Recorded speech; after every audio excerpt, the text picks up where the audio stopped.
दोस्तों, मैं आपके लिए ज्ञान का खजाना कहानियों के माध्यम से लेकर आता हूं।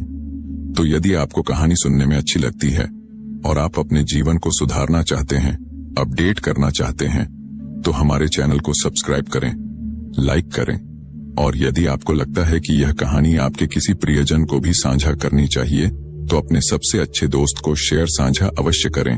और यदि हमारे चैनल का मेंबरशिप ज्वाइन करना चाहते हैं तो आपका तहे दिल से स्वागत है। चैनल से जुड़ जाइए। आपका यह कदम चैनल से जुड़कर आपके जीवन को सार्थक व उपयोगी सिद्ध होगा। तो चलिए प्रारंभ करते हैं आज की कहानियां। तो वीडियो के अंत तक अवश्य बने रहें दोस्तों। एक दिन एक अधेड़ उम्र का व्यक्ति अपने नौजवान पुत्र के साथ बुद्ध की ओर बढ़ा। जैसे ही वह प्रवचन स्थल के करीब पहुंचा, बुद्ध ने एक नजर उस पर डाली और उसे बैठने का इशारा किया। प्रवचन समाप्त होने के बाद जब सभी लोग वहां से चले गए तो बुद्ध ने उस व्यक्ति को पास बुलाया। वहां का माहौल बेहद सुकून भरा था। चारों तरफ हरियाली फैली हुई थी, मौसम मनमोहक था और पक्षियों की मधुर ध्वनियां वातावरण को अद्भुत बना रही थीं। ऐसा दृश्य देखकर वह व्यक्ति भीतर से असीम शांति का अनुभव करने लगा। बुद्ध ने उसकी ओर देखते हुए कहा, बताइए, आप यहाँ क्यों आए हैं? व्यक्ति ने सिर झुकाते हुए कहा, तथागत, मैं 2 दिन की लंबी यात्रा करके अपने पुत्र को आपसे मिलवाने लाया हूँ। ये मेरा इकलौता पुत्र है, लेकिन ये हमेशा थका थका सा रहता है। ऐसा लगता है जैसे इसके भीतर कोई ऊर्जा ही नहीं बची। इसका स्वभाव भी बहुत चिड़चिड़ा हो गया है। हमारी छोटी छोटी बातों पर गुस्सा करना इसकी आदत बन गई है।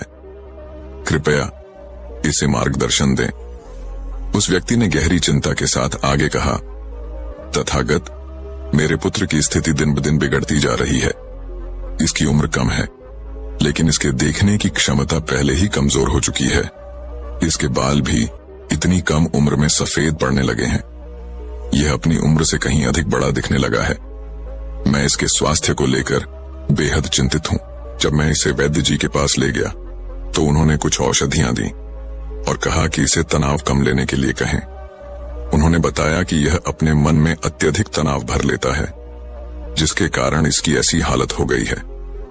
लेकिन तथागत, मैंने इसे बहुत समझाया कि तनाव क्या है और इसे कैसे दूर किया जाए, पर यह बात इसे समझ नहीं आई। दरअसल मुझे खुद नहीं पता कि तनाव आखिर होता क्या है, ये किन कारणों से आता है और इसे दिमाग से कैसे निकाला जाए। मैं यही समझने के लिए आपके पास आया हूं। कृपया मेरी समस्या का समाधान करें। यह सुनकर बुद्ध ने उस युवक को ध्यान से देखा। वह उसके चेहरे की बारीकियों को निहारने लगे, उसकी आंखों को गौर से देखा और फिर उसका हाथ पकड़कर उसकी नब्ज की जांच की। इन सब विधियों के बाद बुद्ध ने गहरी नजरों से उस व्यक्ति की ओर देखा और कहा, कोई भी व्यक्ति जानबूझकर तनाव नहीं लेना चाहता, फिर भी यह तनाव किसी दीमक की तरह मन को जकड़ लेता है। और दुख की बात यह है कि अधिकतर लोग यह समझ ही नहीं पाते कि वे तनाव के प्रभाव में जी रहे हैं। लेकिन अगर कोई व्यक्ति तनाव के कारणों को गहराई से समझ ले तो वह इसे दूर करने का उपाय भी खोज सकता है। बुद्ध ने आगे समझाते हुए कहा, अगर कोई व्यक्ति तनाव को मापने का कोई तरीका जान ले और यह समझ जाए कि वह कितना तनाव में है, तो वह इस समस्या का समाधान भी खोज सकता है। लेकिन सबसे पहले यह जानना जरूरी है कि तनाव आखिर होता क्या है। जब कोई व्यक्ति कोई काम करता है लेकिन उसका मन उस काम में न लगकर कहीं और भटक रहा होता है, कल्पनाओं में खोया रहता है, तो उसके मन और शरीर के बीच एक दूरी पैदा हो जाती है। यह दूरी जितनी अधिक होगी, व्यक्ति उतनी ही गहरी बेहोशी की अवस्था में रहता है। इसी दूरी और खिंचाव को हम तनाव कहते हैं। अब सोचने वाली बात यह है कि जब कोई व्यक्ति अपना पसंदीदा खेल खेलता है तो उसके मन और शरीर में इतनी चुस्ती और खुशी क्यों भर जाती है, जबकि उसने तो अपने शरीर को थकाया होता है। इसका कारण यह है कि खेलते समय व्यक्ति का मन और शरीर दोनों पूरी तरह से उस खेल पर केंद्रित होते हैं। इस एकाग्रता के कारण मन और शरीर के बीच कोई दूरी नहीं रहती और तनाव भी पैदा नहीं होता। यदि पहले से कोई तनाव होता है तो वह भी दूर हो जाता है। इसके विपरीत जब हम कोई ऐसा काम करते हैं जो हमें पसंद नहीं है, तब क्या होता है? बुद्ध ने समझाया, जब हमारा शरीर किसी काम में लगा होता है लेकिन हमारा मन कहीं और भटक रहा होता है, तो शरीर और मन के बीच दूरी पैदा हो जाती है। यही दूरी तनाव का कारण बनती है। इसीलिए व्यक्ति को हमेशा एक समय पर सिर्फ एक ही काम करना चाहिए। अपने तन और मन की सारी ऊर्जा उसी काम में लगा देनी चाहिए। ऐसा करने से तनाव पैदा होने की कोई संभावना नहीं रहती। इसके बाद बुद्ध ने अपनी बात को आगे बढ़ाते हुए कहा, तनाव के मुख्य 8 कारण होते हैं। जिसने इन कारणों को समझ लिया और उन पर नियंत्रण पा लिया, वह जीवन भर तनाव मुक्त रह सकता है।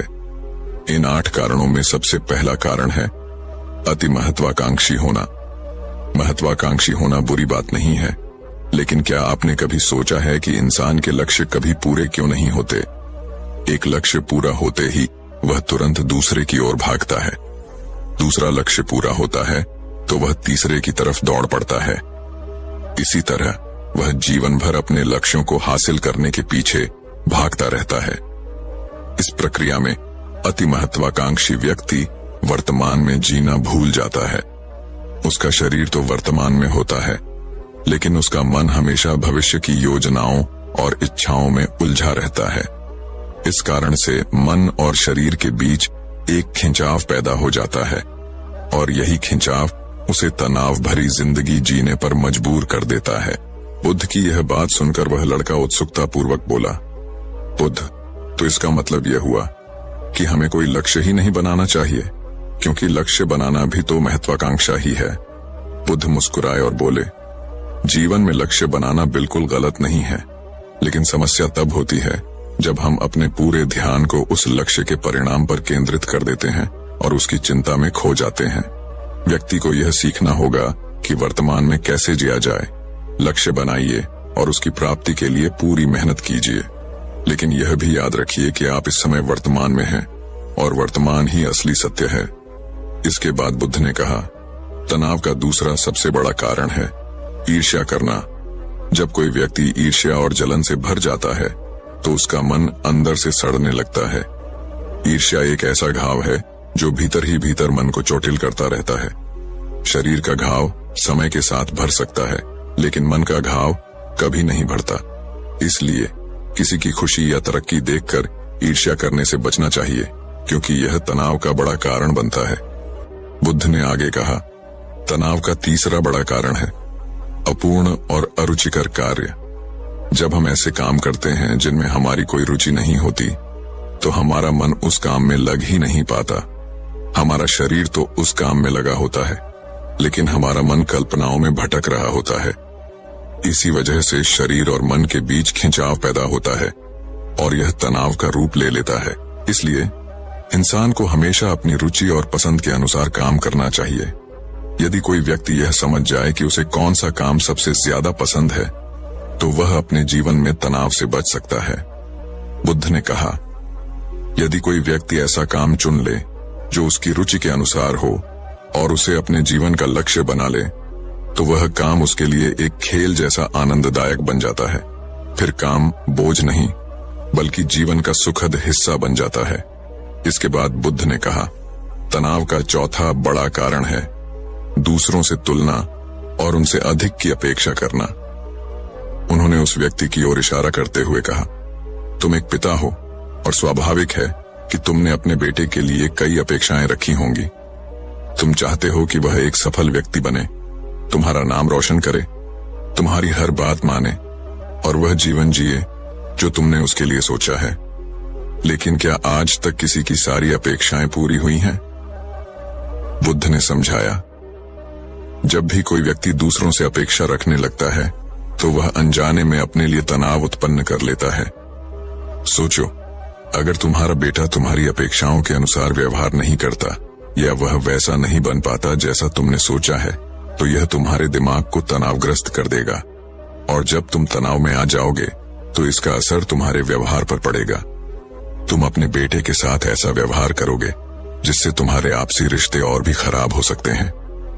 बुद्ध ने सलाह दी, इसलिए जितना संभव हो दूसरों से अपेक्षाएं कम से कम रखो और यदि पूरी तरह तनाव मुक्त रहना चाहते हो तो दूसरों से कोई भी अपेक्षा रखना छोड़ दो।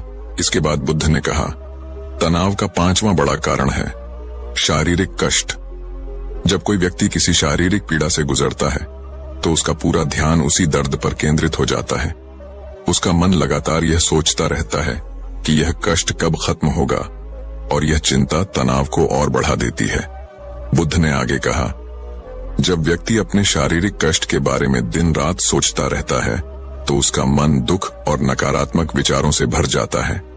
ऐसी स्थिति में व्यक्ति तनावग्रस्त हो जाता है। यह सुनकर वह व्यक्ति बोला, हे बुद्ध, शारीरिक कष्ट तो किसी भी व्यक्ति को हो सकता है, तो क्या इसका मतलब है कि व्यक्ति जीवन भर तनाव में ही जिएगा? बुद्ध ने उत्तर दिया, इंसान को यह बात समझनी चाहिए कि हमारा जीवन दुखों का आधार है। जैसे जैसे जीवन आगे बढ़ता है, इसमें दुख, बीमारियां और अंततः मृत्यु भी आती हैं। ये जीवन का स्वाभाविक हिस्सा है, कोई इनसे बच नहीं सकता। फर्क बस इतना है कि किसी के जीवन में ये दुख जल्दी आते हैं और किसी के बाद में। उन्होंने समझाया, जब व्यक्ति इस सत्य को स्वीकार कर लेता है तो वह अपनी बीमारियों को लेकर अनावश्यक तनाव लेना बंद कर देता है, क्योंकि वह जानता है कि ये सब हमारे जीवन का हिस्सा है। बुद्ध ने सुझाव दिया, इसके लिए व्यक्ति को अपने शरीर का भी ध्यान रखना चाहिए। अपने जीवन में नियमित व्यायाम और स्वस्थ जीवन शैली को अपनाना चाहिए। ऐसा करने से शरीर लंबे समय तक स्वस्थ रहेगा और सही तरीके से काम करेगा। इसके बाद बुद्ध ने कहा, तनाव का छठा बड़ा कारण है अपनी योजनाओं को सही से समझने के लिए समय न देना। कुछ लोग बिना सोचे समझे किसी विचार को कार्य रूप देने में लग जाते हैं, और जब वह काम असफल हो जाता है तो वे तनाव में आ जाते हैं। ऐसा इसलिए होता है क्योंकि उन्होंने उस काम को शुरू करने से पहले उसकी पूरी जानकारी और परिणामों के बारे में विचार नहीं किया था। बुद्ध ने सलाह दी, इंसान को कोई भी काम शुरू करने से पहले उसके अच्छे और बुरे परिणामों पर गहराई से विचार करना चाहिए। यह भी सोचना चाहिए कि अगर वह योजना असफल हो जाए तो वह आगे क्या करेगा। व्यक्ति को अपनी योजनाओं को सही तरीके से समझने के लिए पूरा समय देना चाहिए ताकि बाद में किसी प्रकार का तनाव न हो। इसके बाद बुद्ध ने कहा, तनाव का सातवां बड़ा कारण है लालच। बुद्ध ने कहा, तनाव का आठवां प्रमुख कारण है टाल मटोल करना। उन्होंने समझाया, आलस्य इंसान का सबसे बड़ा शत्रु है। यह आदत व्यक्ति को आज का काम कल पर टालने की ओर प्रेरित करती है, और जब यह बार बार होता है तो यह व्यक्ति की आदत बन जाती है।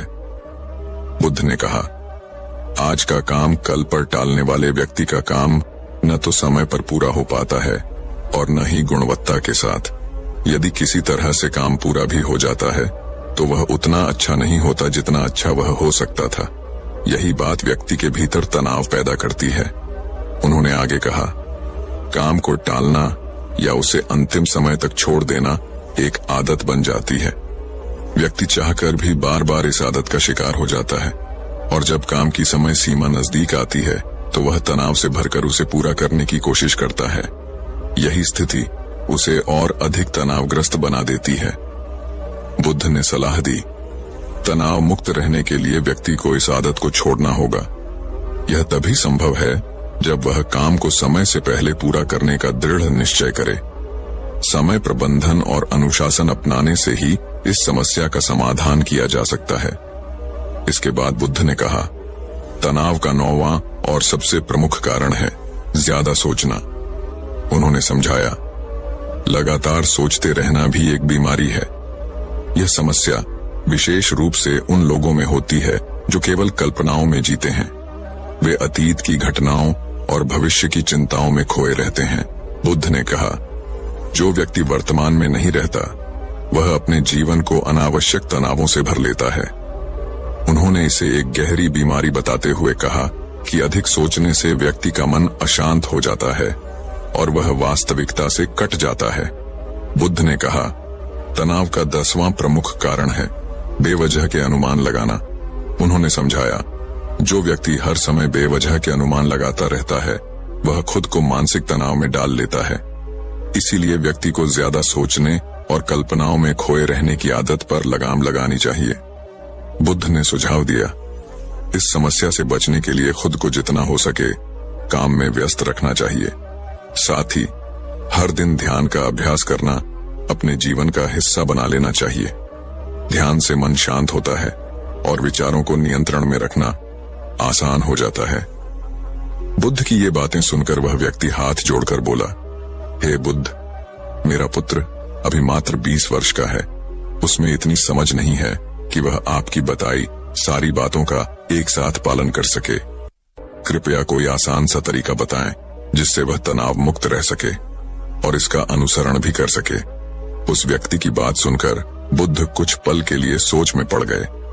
फिर उन्होंने मुस्कुराते हुए कहा, यदि तुम इन सारी बातों का पालन नहीं कर सकते तो एक बहुत ही आसान विधि है, इसे ध्यान से सुनो। बुद्ध ने कहा, एक समय पर केवल एक ही काम पर ध्यान दो। जो भी काम कर रहे हो उस समय सिर्फ उसी काम को करो और अपना पूरा ध्यान उसमें लगाओ। यदि तुम्हारा मन इधर उधर भटक जाए तो जैसे ही तुम्हें यह महसूस हो, अपना ध्यान वापस उसी काम में केंद्रित कर लो। यही तनाव मुक्त रहने का सबसे सरल और प्रभावी तरीका है। उन्होंने समझाया, जब तुम भोजन करो तो उस समय केवल भोजन पर ध्यान दो, उसके हर स्वाद का आनंद लो, उसका अनुभव करो। जब चलो तो केवल चलने पर ध्यान दो। इससे तुम्हारा मन और शरीर एक जगह केंद्रित रहेंगे। मन और शरीर के बीच जो दूरी पैदा होती है वही तनाव का मुख्य कारण है। बुद्ध ने अंत में कहा, जहां तक संभव हो सके एक समय पर सिर्फ एक ही काम करो और उसे पूरे ध्यान के साथ करो। यही तनाव मुक्त रहने का रहस्य है। परिवर्तन जीवन का अनिवार्य हिस्सा है। बुद्ध ने कहा था, बदलाव के बिना जीवन संभव नहीं है। यह कथन सच्चाई है। हालांकि हम में से अधिकांश स्थिरता चाहते हैं, लेकिन अगर हम परिवर्तन को दुश्मन समझने के बजाय एक दोस्त के रूप में अपनाना सीख लें तो हमारा तनाव बहुत हद तक कम हो सकता है। हमारी इस दुनिया में हर चीज हर पल बदल रही है। कई बार यह बदलाव सूक्ष्म होता है, जिसे हमारी आंखें नहीं देख पाती, लेकिन बदलाव अवश्य हो रहा होता है। हमारे रिश्ते, हमारी परिस्थितियां, हमारी भावनाएं, सब कुछ धीरे धीरे बदलता रहता है।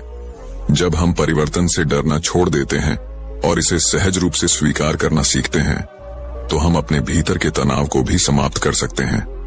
अक्सर जब हम किसी बदलाव का विरोध करते हैं या उससे बचने की कोशिश करते हैं तो यह हमारे शरीर और मन में तनाव पैदा करता है। लेकिन जब हम इसे स्वाभाविक रूप से स्वीकार करते हैं तो हमारी ऊर्जा स्वतः प्रवाहित होने लगती है और हम एक सुकून भरे जीवन की ओर बढ़ते हैं।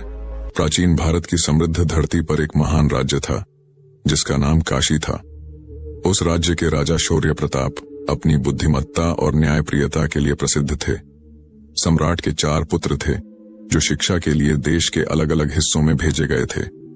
वर्षों बाद जब उन्होंने अपनी शिक्षा पूरी कर ली और लौटने की सूचना दी तो सम्राट की प्रसन्नता का ठिकाना न रहा। उन्होंने नगर द्वार पर जाकर अपने पुत्रों का स्वागत किया और उन्हें राजप्रासाद ले आए। राजधानी में आनंद और उल्लास की लहर दौड़ गई। सम्राट के पुत्रों ने अपनी शिक्षा के दौरान विभिन्न विषयों में विशेषज्ञता हासिल की थी। चारों राजकुमारों के भीतर अपनी विद्या को सर्वोपरि मानने का अहंकार था। यही अहंकार धीरे धीरे विवाद का कारण बन गया। पहले राजकुमार ने खगोल विद्या का अध्ययन किया था। उन्होंने गर्व से कहा, खगोल विद्या से मनुष्य विराट ब्रह्मांड का ज्ञान प्राप्त करता है। मैं तारों की चाल, ग्रह नक्षत्रों के प्रभाव और उनके सत्य असत्य का निर्णय करने में सक्षम हूं। मेरी विद्या सर्वश्रेष्ठ है। दूसरे राजकुमार ने वेदांत का अध्ययन किया था। वे बोले, तारों का ज्ञान मानव जीवन का संपूर्ण ज्ञान नहीं है। मैंने वेदांत में आचार्य की उपाधि प्राप्त की है। ब्रह्म विद्या से लोक परलोक के बंधन टूटते हैं, इसलिए मेरी विद्या सबसे श्रेष्ठ है। तीसरे राजकुमार ने समाजशास्त्र का अध्ययन किया था। उन्होंने तर्क दिया, ज्ञान का सही उपयोग तभी है जब उसे व्यवहार में लागू किया जाए। समाज के नियम और उनकी व्यावहारिकता का ज्ञान ही वास्तविक श्रेष्ठता है। इसीलिए मेरी विद्या अधिक महत्वपूर्ण है। चौथे राजकुमार ने रसायन शास्त्र में महारत हासिल की थी। वे मुस्कुराते हुए बोले, भाइयों, तुम सबकी विद्या महत्वपूर्ण है, लेकिन मेरी विद्या सबसे श्रेष्ठ है।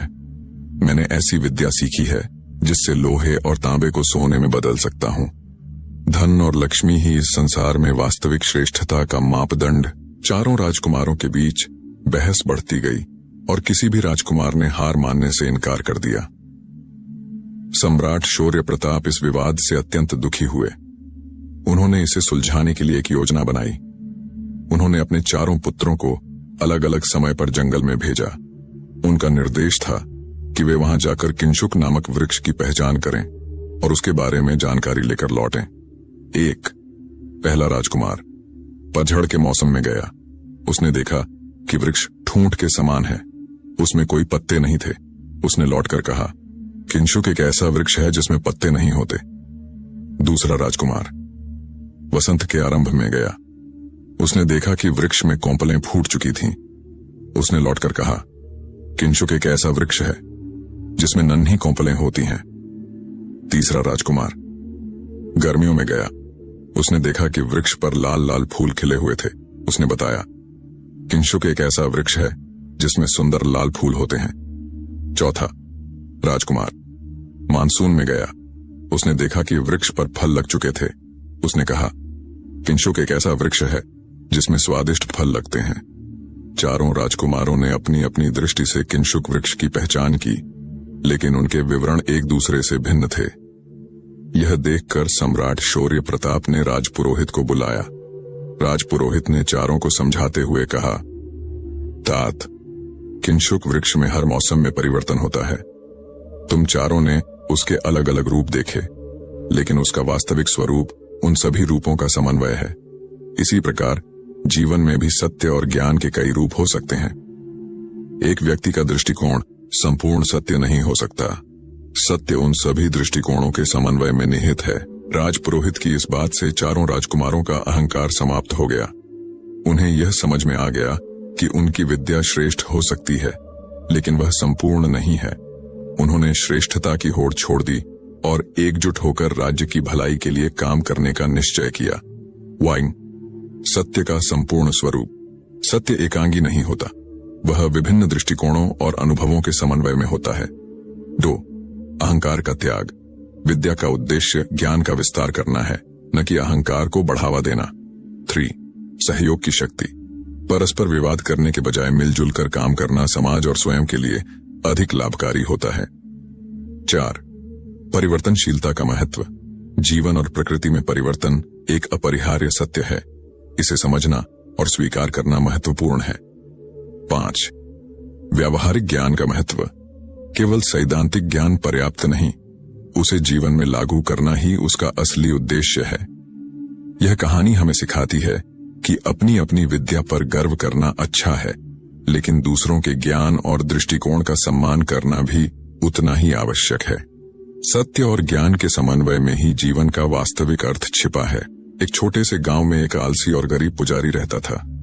वह दिन भर मंदिर में पूजा करता और भिक्षा मांगकर अपना गुजारा करता था। पुजारी मेहनत करने से कतराता था और हमेशा किसी ऐसे उपाय की तलाश में रहता जिससे वह एक दिन में ही अमीर बन जाए। एक दिन भिक्षा मांगने के दौरान पुजारी को दूध का एक बड़ा बर्तन मिला। वह बहुत खुश हुआ और दूध लेकर अपने घर लौट आया। उसने सोचा, आज किस्मत ने मेरा साथ दिया है। घर पहुंचकर उसने दूध को उबाला और थोड़ा सा पी लिया। बचा हुआ दूध एक बर्तन में डालकर उसमें दही जमाने के लिए थोड़ी दही मिला दी। अब पुजारी आराम से सोने चला गया। पुजारी बिस्तर पर लेटा और दूध के बर्तन को देखकर उसके मन में ख्यालों का सागर उमड़ने लगा। उसने कल्पना करनी शुरू की, कल सुबह यह दूध दही में बदल जाएगा। दही से मक्खन निकालूंगा और मक्खन को गर्म करके घी बना लूंगा। घी को बाजार में बेचकर पैसे कमाऊंगा। उन पैसों से मैं मुर्गियां खरीदूंगा। मुर्गियां अंडे देंगी और मैं अंडों को बेचकर और पैसे कमाऊंगा। कुछ दिनों में मेरे पास अपना मुर्गी फार्म होगा। मुर्गी फार्म से कमाए पैसों से मैं गायें खरीदूंगा और एक डेयरी खोलूंगा। मेरे दूध की इतनी मांग होगी कि सारा गांव मुझसे दूध खरीदेगा। मैं अमीर बन जाऊंगा और गहने खरीदूंगा। राजा भी मेरे पास गहने खरीदने आएगा। इतना अमीर बनने के बाद मैं एक सुंदर लड़की से शादी करूंगा। हमारा एक बेटा होगा। अगर वह शरारत करेगा तो मैं उसे सबक सिखाने के लिए छुरी से मारूंगा। पुजारी इतनी गहराई से अपने सपने में खो गया कि उसने बिस्तर के पास रखी छड़ी उठाई और यह सोचकर कि वह अपने बेटे को मार रहा है, बर्तन पर जोर से वार कर दिया। बर्तन टूट गया और दूध जमीन पर फैल गया। पुजारी का सपना वहीं समाप्त हो गया। उसने देखा कि न तो दही बना, न मक्खन और न ही घी। सब कुछ बर्बाद हो चुका था। 1. कल्पना के साथ प्रयास जरूरी है। केवल सपने देखने से कुछ हासिल नहीं होता, उन्हें साकार करने के लिए कड़ी मेहनत और योजनाबद्ध प्रयास जरूरी है। 2. वर्तमान पर ध्यान दें। भविष्य की कल्पनाओं में खो जाने के बजाय वर्तमान पर ध्यान केंद्रित करें। 3. अति महत्वाकांक्षा हानिकारक है। जरूरत से ज्यादा सपने और आलस्य विनाश का कारण बन सकते हैं। एक गांव में भोला नाम का एक दयालु और सहनशील युवक रहता था। भोला के पास एक गधा था जो बहुत आलसी और चतुर था। वह हमेशा अपने काम से बचने के उपाय खोजता रहता। भोला का मुख्य काम गांव में सामान पहुंचाना था और गधा उसकी मदद करता। एक दिन भोला ने गधे की पीठ पर नमक की बोरियां लाद दी और नदी पार करने के लिए निकला। रास्ते में गधा अचानक नदी में गिर पड़ा। जब वह उठा तो उसने महसूस किया कि बोरियों का वजन काफी हल्का हो गया है। नमक पानी में घुल चुका था। यह देखकर गधे को खुशी हुई। उसने सोचा, अगर मैं रोज ऐसा करूं तो मुझे कम मेहनत करनी पड़ेगी। इसके बाद गधा हर दिन जानबूझकर नदी में गिरने लगा। भोला यह देखकर परेशान हो गया। उसे समझ नहीं आ रहा था कि गधा ऐसा क्यों कर रहा है। भोला ने गधे को सबक सिखाने की ठान ली। अगले दिन उसने गधे की पीठ पर नमक की जगह रुई की बोरियां लाद दी। गधा हमेशा की तरह नदी में गिरा, लेकिन इस बार रुई गीली होकर भारी हो गई। गधा चौंक गया और सोचा, इस बार वजन घटने की बजाय बढ़ क्यों गया। वह बुरी तरह थक गया और अब उसे समझ आ गया कि उसकी चालाकी काम नहीं आई। गधे ने अपनी गलती से सबक लिया और दोबारा ऐसा करने की कोशिश नहीं की। उसने मेहनत करना शुरू कर दिया और भोला का भरोसा जीत लिया। 1. चालाकी से बचें। काम से बचने के लिए शॉर्टकट अपनाने की कोशिश करना नुकसानदेह हो सकता है। 2. कर्म का महत्व। ईमानदारी से मेहनत करने में ही सच्ची सफलता है। 3. योजना का महत्व। भोला ने सही समय पर गधे को सबक सिखाया। इससे पता चलता है कि सही योजना और निर्णय से समस्या का समाधान हो सकता है। 1. मेहनत का कोई विकल्प नहीं है, चाहे परिस्थिति जैसी भी हो। सफलता केवल परिश्रम से ही संभव है। 2. बिना मेहनत के बड़े सपने देखना नुकसानदायक हो सकता है। 3. चालाकी और आलस्य से बचें, क्योंकि यह आपके विकास को रोक सकता है। 4. हर व्यक्ति को अपने कर्मों का फल मिलता है। 5. जीवन में संतुलन और व्यावहारिकता बनाए रखना जरूरी है। इन कहानियों से हमें यह समझने को मिलता है कि कल्पना और चालाकी से अधिक महत्वपूर्ण है ईमानदारी, परिश्रम और सही दृष्टिकोण। यही सफलता का असली मार्ग है। दोस्तों, आखिर जिंदगी में असली सुखी कौन सा व्यक्ति है? इस विषय पर गौतम बुद्ध की बेहद ही प्रसिद्ध कहानी की शुरुआत करते हैं। हम हमेशा उन चीजों के पीछे भागते रहते हैं जो हमारे पास नहीं है। हम भविष्य में उन्हें पाने के लिए लगातार प्रयास करते रहते हैं, लेकिन हम यह भूल जाते हैं कि जिस चीज को पाने का हम प्रयास कर रहे हैं उसके कारण हमारा वर्तमान दुखी हो रहा है। हमारे वर्तमान की सारी खुशियां हमसे छिन रही हैं। इस कहानी में आप यह समझ पाएंगे कि किस प्रकार आपका जो वर्तमान है वही सर्वश्रेष्ठ समय है। इस समय को आपको भरपूर ढंग से जीना चाहिए, क्योंकि यह समय जो आज आपके पास है वह दोबारा नहीं लौटने वाला। बहुत समय पहले की बात है। एक नगर में एक बहुत ही गरीब व्यक्ति रहता था।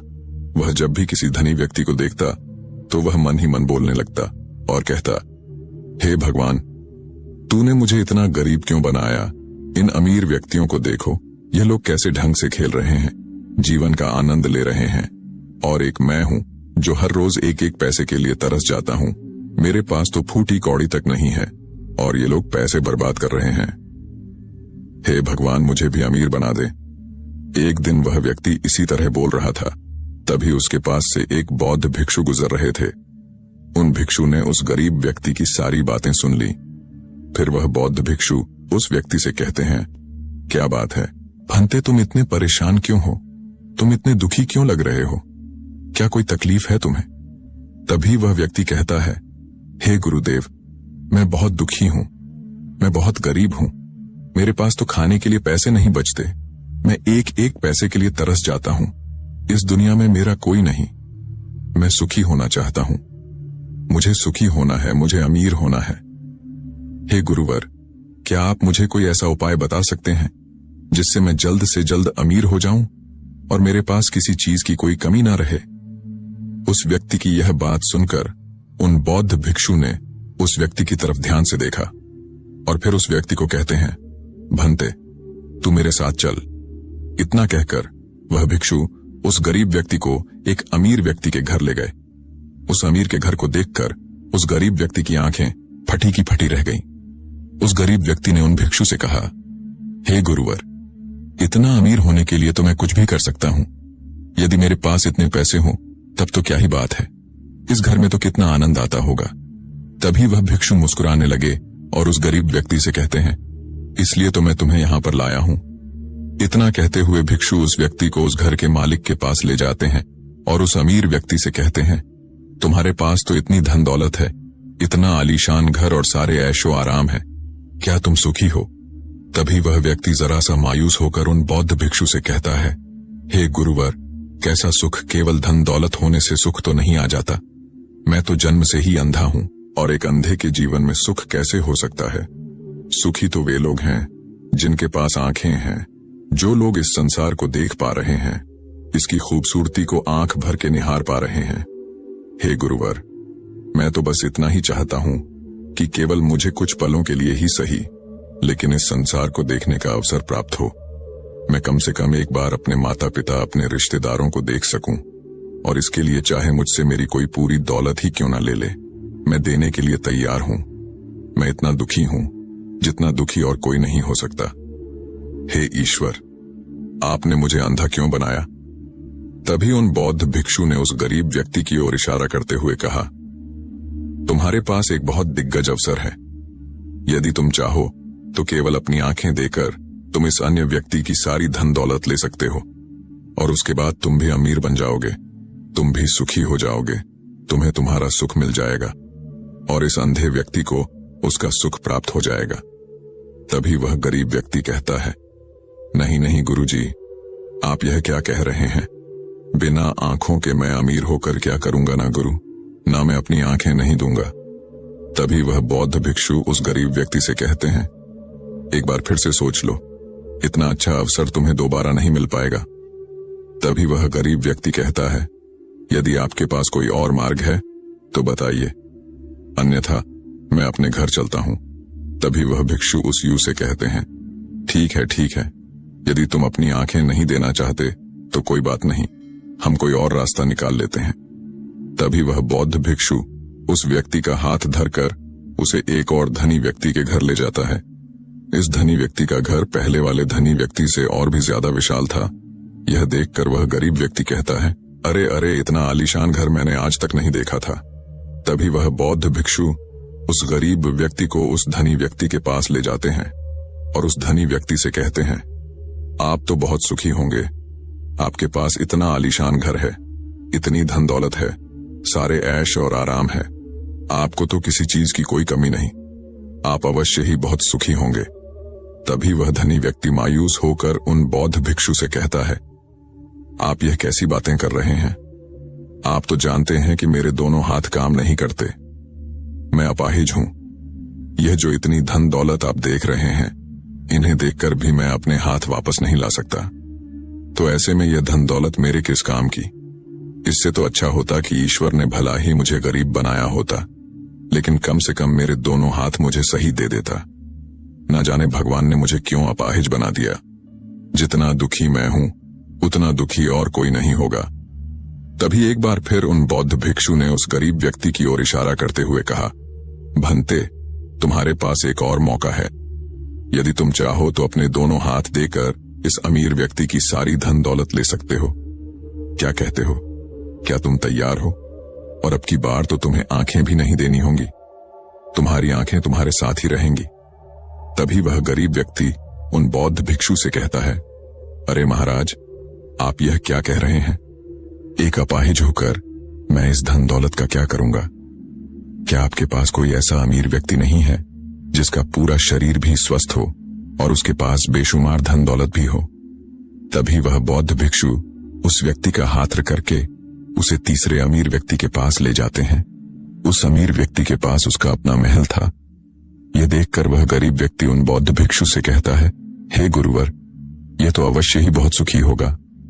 इसके पास तो इतना आलीशान महल है, इसके पास तो इतनी सारी धन दौलत है, ये अवश्य ही बहुत खुश रहते होंगे, इनका जीवन तो आनंद में होगा। तभी वह बौद्ध भिक्षु उस गरीब व्यक्ति को उस धनी व्यक्ति के पास ले जाते हैं और फिर उस धनी व्यक्ति से कहते हैं, आप तो अवश्य ही खुश रहते होंगे क्योंकि आपके पास इतना आलीशान महल है, इतनी सारी धन दौलत है, आपके पास तो सारी सुख सुविधाएं भी हैं, आपका जीवन तो आनंद में बीतता होगा। इसके जवाब में वह अमीर व्यक्ति कहता है, हे गुरुवर, कैसा आनंद मुझ जैसा दुखी, इस दुनिया में और कोई नहीं होगा। मैं आज बहुत दर्द में हूं। मेरी पत्नी ने मुझे धोखा दे दिया है। वह किसी और से प्रेम करती है जो मुझसे भी अमीर है। आज मुझे समझ आया कि यह धन दौलत कभी किसी को सुख दुख नहीं दे सकती, और जब मन में दुख हो तो यह धन दौलत किस काम की मुझसे सुखी तो वह गरीब इंसान होगा जिसकी पत्नी कम से कम उसके साथ तो है, वह उसके साथ वफादार तो है। आज मैंने तय कर लिया है कि मैं अपनी पत्नी और उसके प्रेमी की हत्या कर दूंगा। यह सुनकर वह भिक्षु उस अमीर व्यक्ति से कहते हैं, इससे पहले कि तुम ऐसा कदम उठाओ, कम से कम मुझे भोजन तो करवा जाओ और भोजन की व्यवस्था करो, और साथ में कुछ कांच के टुकड़े भी ले आना। वह धनी व्यक्ति सभी साधु संतों का बहुत आदर करता था, इसलिए वह उन बौद्ध भिक्षुओं की बात मान जाता है। लेकिन वह यह नहीं समझ पाता कि आखिर उन बौद्ध भिक्षुओं ने खाने के साथ कांच के टुकड़े क्यों मंगवाए हैं। लेकिन जैसा कि उन बौद्ध भिक्षुओं ने कहा था, वह अमीर व्यक्ति उसी प्रकार खाने की व्यवस्था कर देता है। वह भोजन के साथ कुछ कांच के टुकड़े लेकर उन बौद्ध भिक्षुओं के पास पहुंचता है। तभी वह बौद्ध भिक्षु, वह गरीब व्यक्ति और वह धनी व्यक्ति तीनों एक साथ भोजन करने बैठते हैं, और उसी समय बौद्ध भिक्षु कुछ कांच के टुकड़े उठाकर उस अमीर व्यक्ति के भोजन में मिला देते हैं और उससे कहते हैं, लो अब तुम इसे खा सकते हो। वह अमीर व्यक्ति अचंभित हो गया और उन बौद्ध भिक्षुओं से कहता है, हे गुरुवर, आप ये क्या कह रहे हैं? इस खाने में तो कांच के टुकड़े आपने मिलाए हैं, इस भोजन को मैं कैसे खा सकता हूं? यदि यह भोजन मैं करूंगा तो इससे मुझे बहुत तकलीफ होगी और हो सकता है कि मेरी मृत्यु भी हो जाए। तभी वह भिक्षु मुस्कुराने लगे और उस अमीर व्यक्ति से कहते हैं, तुम्हें यह बात तो समझ में आ गई, लेकिन तुम्हें यह बात नहीं समझ में आती कि अगर इस भोजन को खाना है तो इस भोजन के कांच के टुकड़ों को तुम्हें निकालकर अलग करना ही होगा। तभी यह भोजन तुम्हारे खाने योग्य बनेगा, और तब यह भोजन तुम्हें कोई तकलीफ नहीं देने वाला, बल्कि तुम्हें सुख ही प्रदान करेगा। इस पर वह अमीर व्यक्ति अचरज में उन बौद्ध भिक्षुओं से कहता है, हे गुरुवर, आखिर आप क्या कहना चाहते हैं? तभी वह बौद्ध भिक्षु उस अमीर व्यक्ति से कहते हैं, ऐसे लोग जो कांच के टुकड़े के समान हैं, यदि तुम उनके साथ चिपके रहोगे तो तुम्हें दर्द तो अवश्य ही होगा। जिस प्रकार यह कांच का टुकड़ा मिला हुआ भोजन तुम्हें दर्द प्रदान करेगा, इसलिए इसका समाधान तो यही है कि तुम इन कांच के टुकड़ों को भोजन से अलग कर दो और जो है उस पर ध्यान दो, अर्थात कि तुम उन लोगों को भूल जाओ जो तुम्हारे जीवन में नहीं है और उन लोगों पर ध्यान दो जो इस समय तुम्हारे साथ है, जैसे कि तुम्हारी पुत्री। वह भी तो तुम्हारे प्यार की भूखी है। क्या तुम्हारा यह कर्तव्य नहीं है कि तुम उसका ख्याल रखो, उसकी परवरिश करो? आगे भिक्षु उस अमीर व्यक्ति से कहते हैं, सुख तो तुम्हारे पास ही है, बस इन कांच के टुकड़ों को, अर्थात अपनी पत्नी और उसके प्रेमी की हत्या करने का यह विचार अपने मन से निकाल दो, अन्यथा यह कांच के टुकड़ों से मिला हुआ भोजन के समान ही होगा और इसका परिणाम भी बहुत भयानक होगा। वह भिक्षु इतना कहकर शांत हो गए और उस अमीर व्यक्ति को भी उन भिक्षुओं की बात समझ में आ गई। उन्होंने तुरंत ही उन बौद्ध भिक्षुओं के चरण छुए और वह अमीर व्यक्ति कहने लगा, हे गुरुवर, आपने मुझे पाप करने से बचा लिया है, मैं आपका बहुत बहुत आभारी हूं। उसके बाद वह भिक्षु उस गरीब व्यक्ति को लेकर आगे की ओर निकल जाता है। तभी रास्ते में वह गरीब व्यक्ति उन भिक्षुओं से कहता है, हे गुरुवर, क्या इस दुनिया में ऐसा कोई नहीं है जो सुखी हो? तब वह भिक्षु उस गरीब व्यक्ति से कहते हैं, भंते, आखिर तुम सुखी क्यों नहीं हो? इस पर वह गरीब व्यक्ति कुछ देर के लिए सोच विचार करता है, लेकिन उसके पास कोई जवाब नहीं होता। तभी वह भिक्षु उस गरीब व्यक्ति से कहते हैं, क्योंकि तुम्हें वह चाहिए जो तुम्हारे पास नहीं है, तुम्हारे पास धन नहीं है और तुम्हें धन चाहिए। तुम अमीर होना चाहते हो, तुम्हें लगता है कि वह तुम्हें सुख देगा, लेकिन तुम इस वास्तविकता को भी भूल रहे हो कि बाद में तुम्हें दुख भी वही देगा। जैसे कि जब हम पहले एक अमीर व्यक्ति के पास पहुंचे थे तो उसके पास आंखें नहीं थीं। उसके पास जो नहीं था वह उसके लिए बिलख रहा था, जबकि उसके पास तो बेशुमार धन दौलत थी और उसका पूरा शरीर भी पूरी तरह से स्वस्थ था, लेकिन उसका ध्यान उस पर नहीं था। वह उसे छोड़कर उन चीजों के पीछे भाग रहा था जो उसके पास नहीं थी। इसी तरह से दूसरे अमीर व्यक्ति के पास आंखें थीं, धन दौलत भी थी, लेकिन हाथ नहीं थे। इसी प्रकार जो चीज उसके के पास थी वह उसका आनंद नहीं ले रहा था, बल्कि वह तो इस दुख में था कि उसके पास उसके हाथ नहीं है। और ठीक इसी प्रकार से तीसरा अमीर व्यक्ति भी दुखी था, क्योंकि उसके पास तो धन दौलत भी थी, ऐशो आराम भी था, और उसके पास तो उसका पूरा शरीर भी था। वह पूरी तरह से स्वस्थ और तंदुरुस्त भी था, लेकिन फिर भी वह दर्द में था, क्योंकि उसे उसकी पत्नी ने धोखा दे दिया था, जो उसकी कभी हो ही नहीं सकती थी। जो स्त्री केवल धन के लिए किसी और के साथ भाग जाए, क्या वह उसका साथ कभी दे सकती थी? नहीं। लेकिन उस अमीर व्यक्ति के पास जो था, अर्थात उसकी पुत्री, वह उसके बारे में सोच ही नहीं रहा था। आगे वह भिक्षु उस गरीब व्यक्ति से कहते हैं, अमीर गरीब होने से दुख और सुख का कोई मतलब नहीं होता। अमीर हो या गरीब, हमारे दुखी होने का एकमात्र कारण यही होता है कि हम हमेशा उन चीजों के पीछे भागते रहते हैं जो हमारे पास है ही नहीं, और जो वर्तमान में हमारे पास है हम उस पर ध्यान ही नहीं देते और ही उसका आनंद ले पाते हैं। हम तो केवल भविष्य में घूमते रहते हैं, भूतकाल में अटके रह जाते हैं, और ये सारी गलतियां हम वर्तमान की जमीन पर करते हैं। और यही कारण है कि तुम कभी आनंदित हो ही नहीं पाते, तुम कभी खुश नहीं रह पाते, क्योंकि जो आनंद का समय है, अर्थात वर्तमान का समय, वह तो यूं ही नष्ट हो जाता है। तभी आगे वह भिक्षु उस गरीब व्यक्ति की ओर इशारा करते हुए कहते हैं, भंते, तुम मुझे यह बताओ, क्या तुम्हारे पास उन तीनों अमीर व्यक्तियों के दुखों में से कोई एक भी दुख है? तभी वह गरीब व्यक्ति सोच विचार कर उन भिक्षुओं से कहता है, नहीं, मेरे पास उन अमीर व्यक्तियों के दुख में से कोई भी दुख नहीं है। इस पर भिक्षु उस गरीब व्यक्ति से कहते हैं, तो फिर तुम दुखी क्यों हो? इसका जवाब देते हुए वह गरीब व्यक्ति उन भिक्षुओं से कहता है, हे गुरु, भले ही मैं उनके मुकाबले सुखी हूं, पर क्या धन कमाना या धन प्राप्त करने की इच्छा नहीं होनी चाहिए? क्या मुझे अपने वर्तमान को इसी तरह से स्वीकार कर लेना चाहिए? क्या मुझे हमेशा इसी तरह से गरीब रहना चाहिए? तभी भिक्षु दिल से मुस्कुराते हुए उस गरीब व्यक्ति से कहते हैं, वर्तमान में वर्तमान क्षण का आनंद लो, वर्तमान में ही ऐसे कर्म करो जिससे तुम्हारा भविष्य सुधर सके, लेकिन ऐसी चीजों के पीछे व्यर्थ समय ना गो जो तुम्हारे पास आज नहीं है। जो तुम्हारे पास आज है उसका आनंद लो, और जो तुम पाना चाहते हो उसके लिए केवल कर्म करो, और उस कर्म का फल तुम्हें भविष्य में मिलेगा।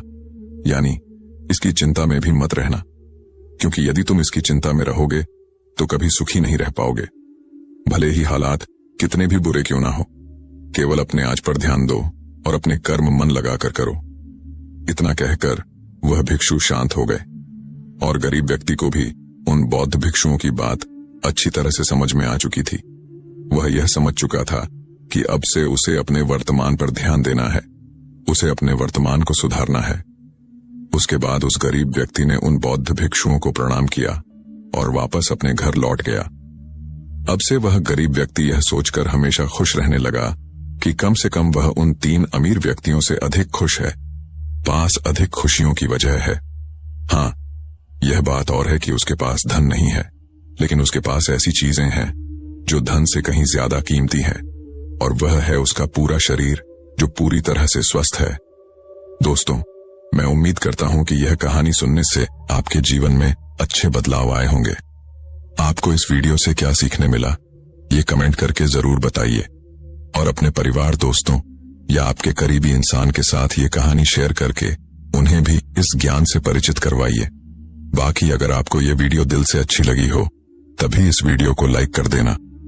अगर आपने अब तक इस चैनल को सब्सक्राइब नहीं किया हो तो चैनल को सब्सक्राइब भी जरूर कर देना। आपका हर दिन शुभ हो और खुशियों से आपका जीवन भरा रहे। धन्यवाद। नमो बुद्धाय। दुख का मूल कारण बुद्ध के अनुसार संसार में हर व्यक्ति किसी न किसी रूप में दुख का सामना करता है और इसका मूल कारण हमारी इच्छाएं और तृष्णा होती है। मध्य मार्ग, जीवन में किसी भी चरम सीमा पर जाने से बचना चाहिए। बुद्ध ने मध्य मार्ग की शिक्षा दी, जो संतुलित जीवन जीने की बात करता है। करुणा और दया, सभी जीवों के प्रति करुणा और दया भाव रखना जीवन को शांति और संतुष्टि से भर देता है। ध्यान का महत्व, ध्यान आत्मा की शुद्धि और मानसिक शांति के लिए महत्वपूर्ण है। यह हमें आत्मनिरीक्षण करने और अपने विचारों को नियंत्रित करने की क्षमता देता है। अहिंसा का पालन, अहिंसा बुद्ध के प्रमुख सिद्धांतों में से एक है। हमें किसी भी जीव को शारीरिक, मानसिक या वाणी से हानि नहीं पहुंचानी चाहिए। अनित्य, सब कुछ अस्थायी है। जीवन की अस्थिरता को समझना महत्वपूर्ण है। हर चीज अस्थायी है, चाहे वह सुख हो या दुख। हमें इसे स्वीकार कर शांति में रहना चाहिए। कर्म के सिद्धांत, आपके कर्म आपके भविष्य का निर्माण करते हैं। जो व्यक्ति अच्छे कर्म करता है वह सुखद जीवन पाता है, और जो बुरे कर्म करता है उसे दुख झेलना पड़ता है। स्वयं पर नियंत्रण, बुद्ध कहते हैं कि सबसे कठिन काम है खुद पर विजय प्राप्त करना। यदि आप अपनी इच्छाओं और क्रोध पर नियंत्रण पा लेते हैं तो जीवन में सफलता निश्चित है। मृत्यु का सत्य, मृत्यु अपरिहार्य है और इसे स्वीकार करना जीवन को सही दृष्टिकोण से देखने में मदद करता है। मृत्यु का डर छोड़कर हमें जीवन को सार्थक बनाना चाहिए। सत्य और धैर्य का महत्व, सत्य के मार्ग पर चलने और धैर्य रखने से व्यक्ति जीवन की हर चुनौती का सामना कर सकता है। सत्य हमेशा व्यक्ति को सही मार्ग दिखाता है।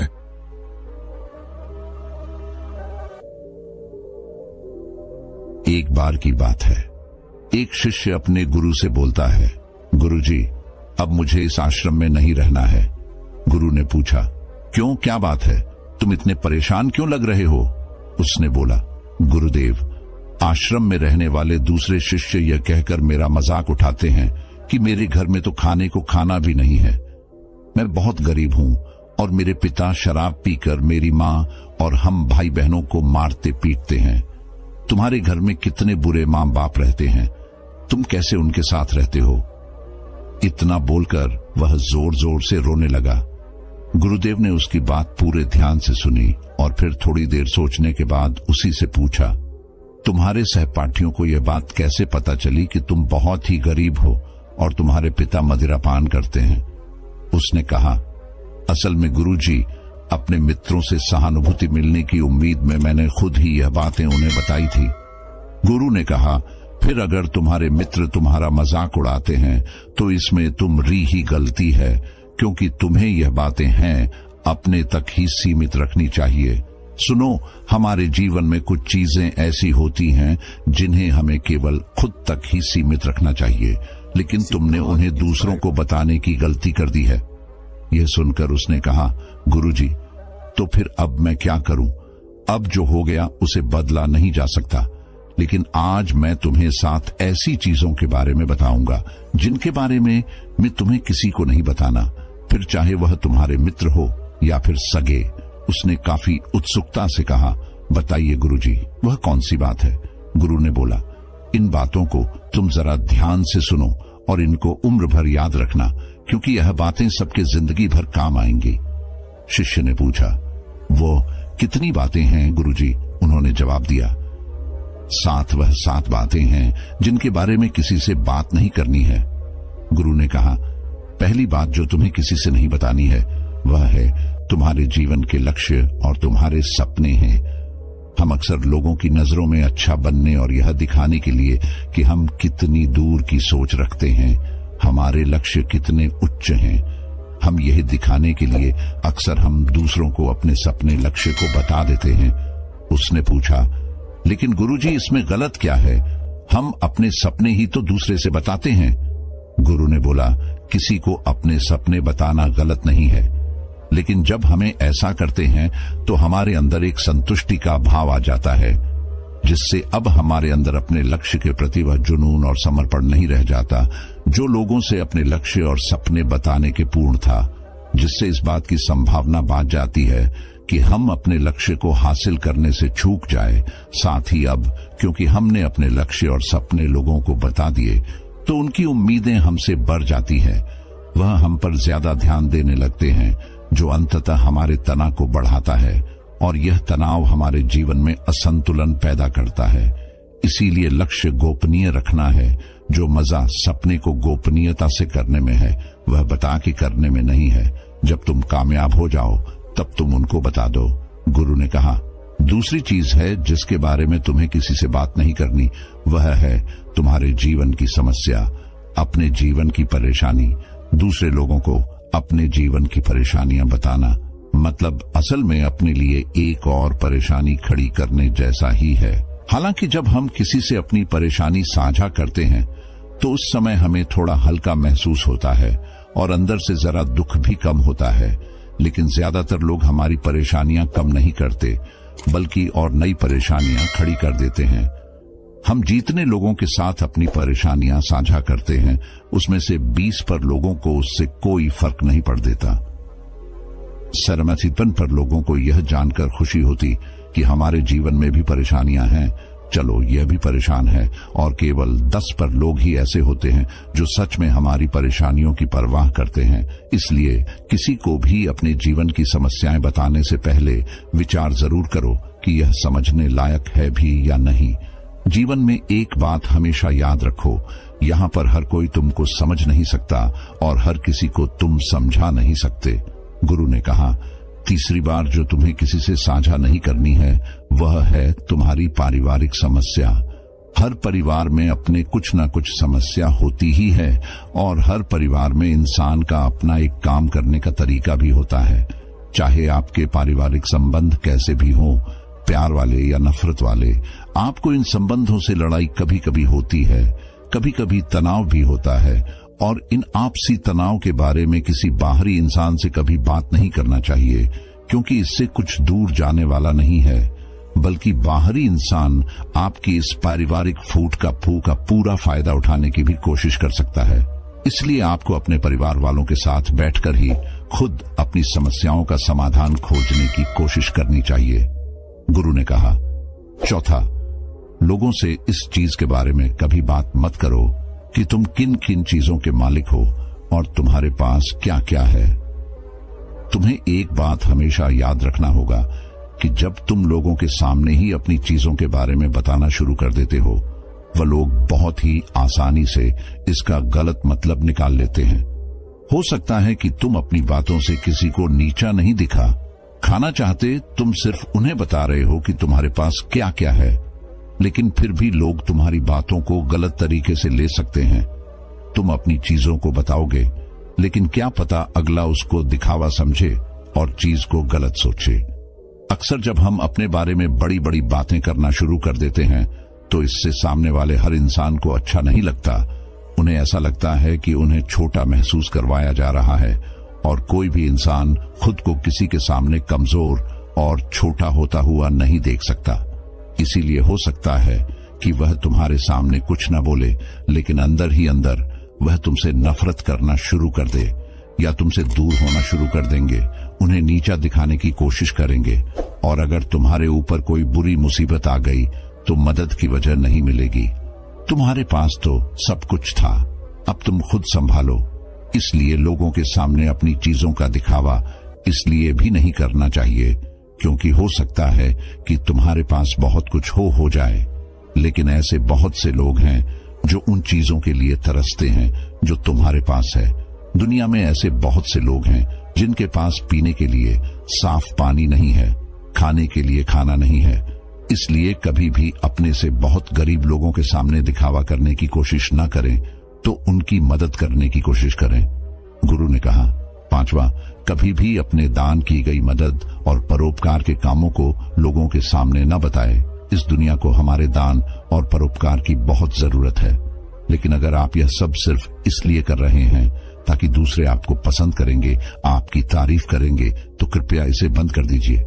देखो, हकीकत ये है कि आपको लोगों की मदद इसलिए करनी चाहिए क्योंकि ये आपको अंदर से शांति और संतुष्टि देता है, न कि इसलिए कि समाज आपकी तारीफ करे। गुरु ने कहा, छठा, सबसे जरूरी, अपने धन और आमदनी के बारे में किसी को मत बताओ।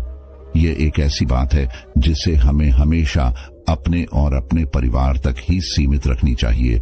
न तो कभी किसी से उसकी आमदनी के बारे में पूछो और न ही कभी अपनी आमदनी के बारे में लोगों को बताओ, क्योंकि इससे लोग बहुत ही आसानी से हमारी स्थिति का अनुमान लगा लेते हैं, जो कि हमारे लिए सही नहीं है। गुरु ने कहा, 7वां, अपनी सफलता का राज। हमने किन तरीकों से सफलता पाई यह बताना गलत नहीं है।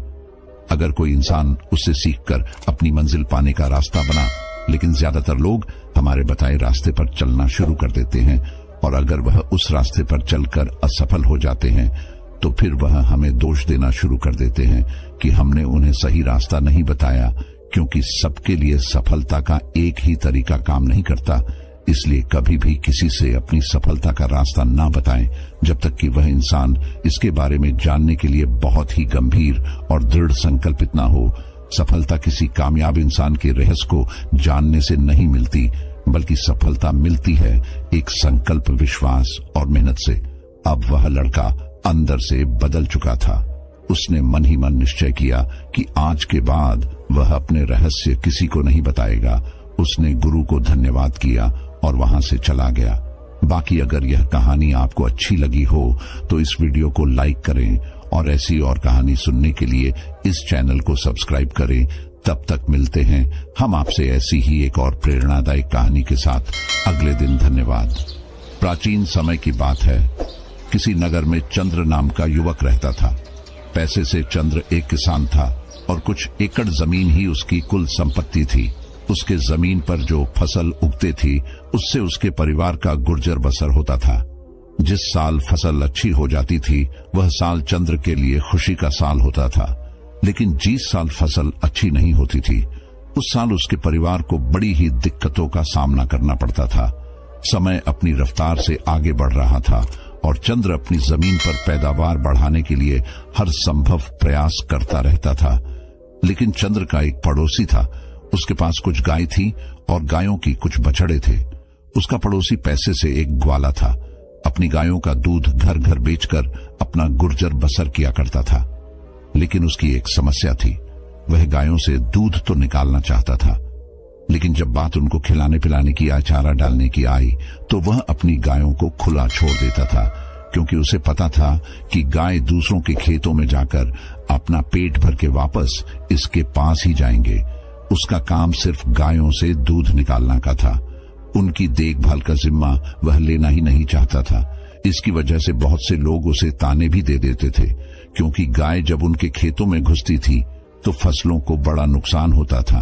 उससे शिकायत करते कि जब दूध तुम निकलते हो तो उसको चारा तुम क्यों नहीं डालते हो, क्यों हमारी फसल बर्बाद करने के लिए उसे खुला छोड़ देते हो।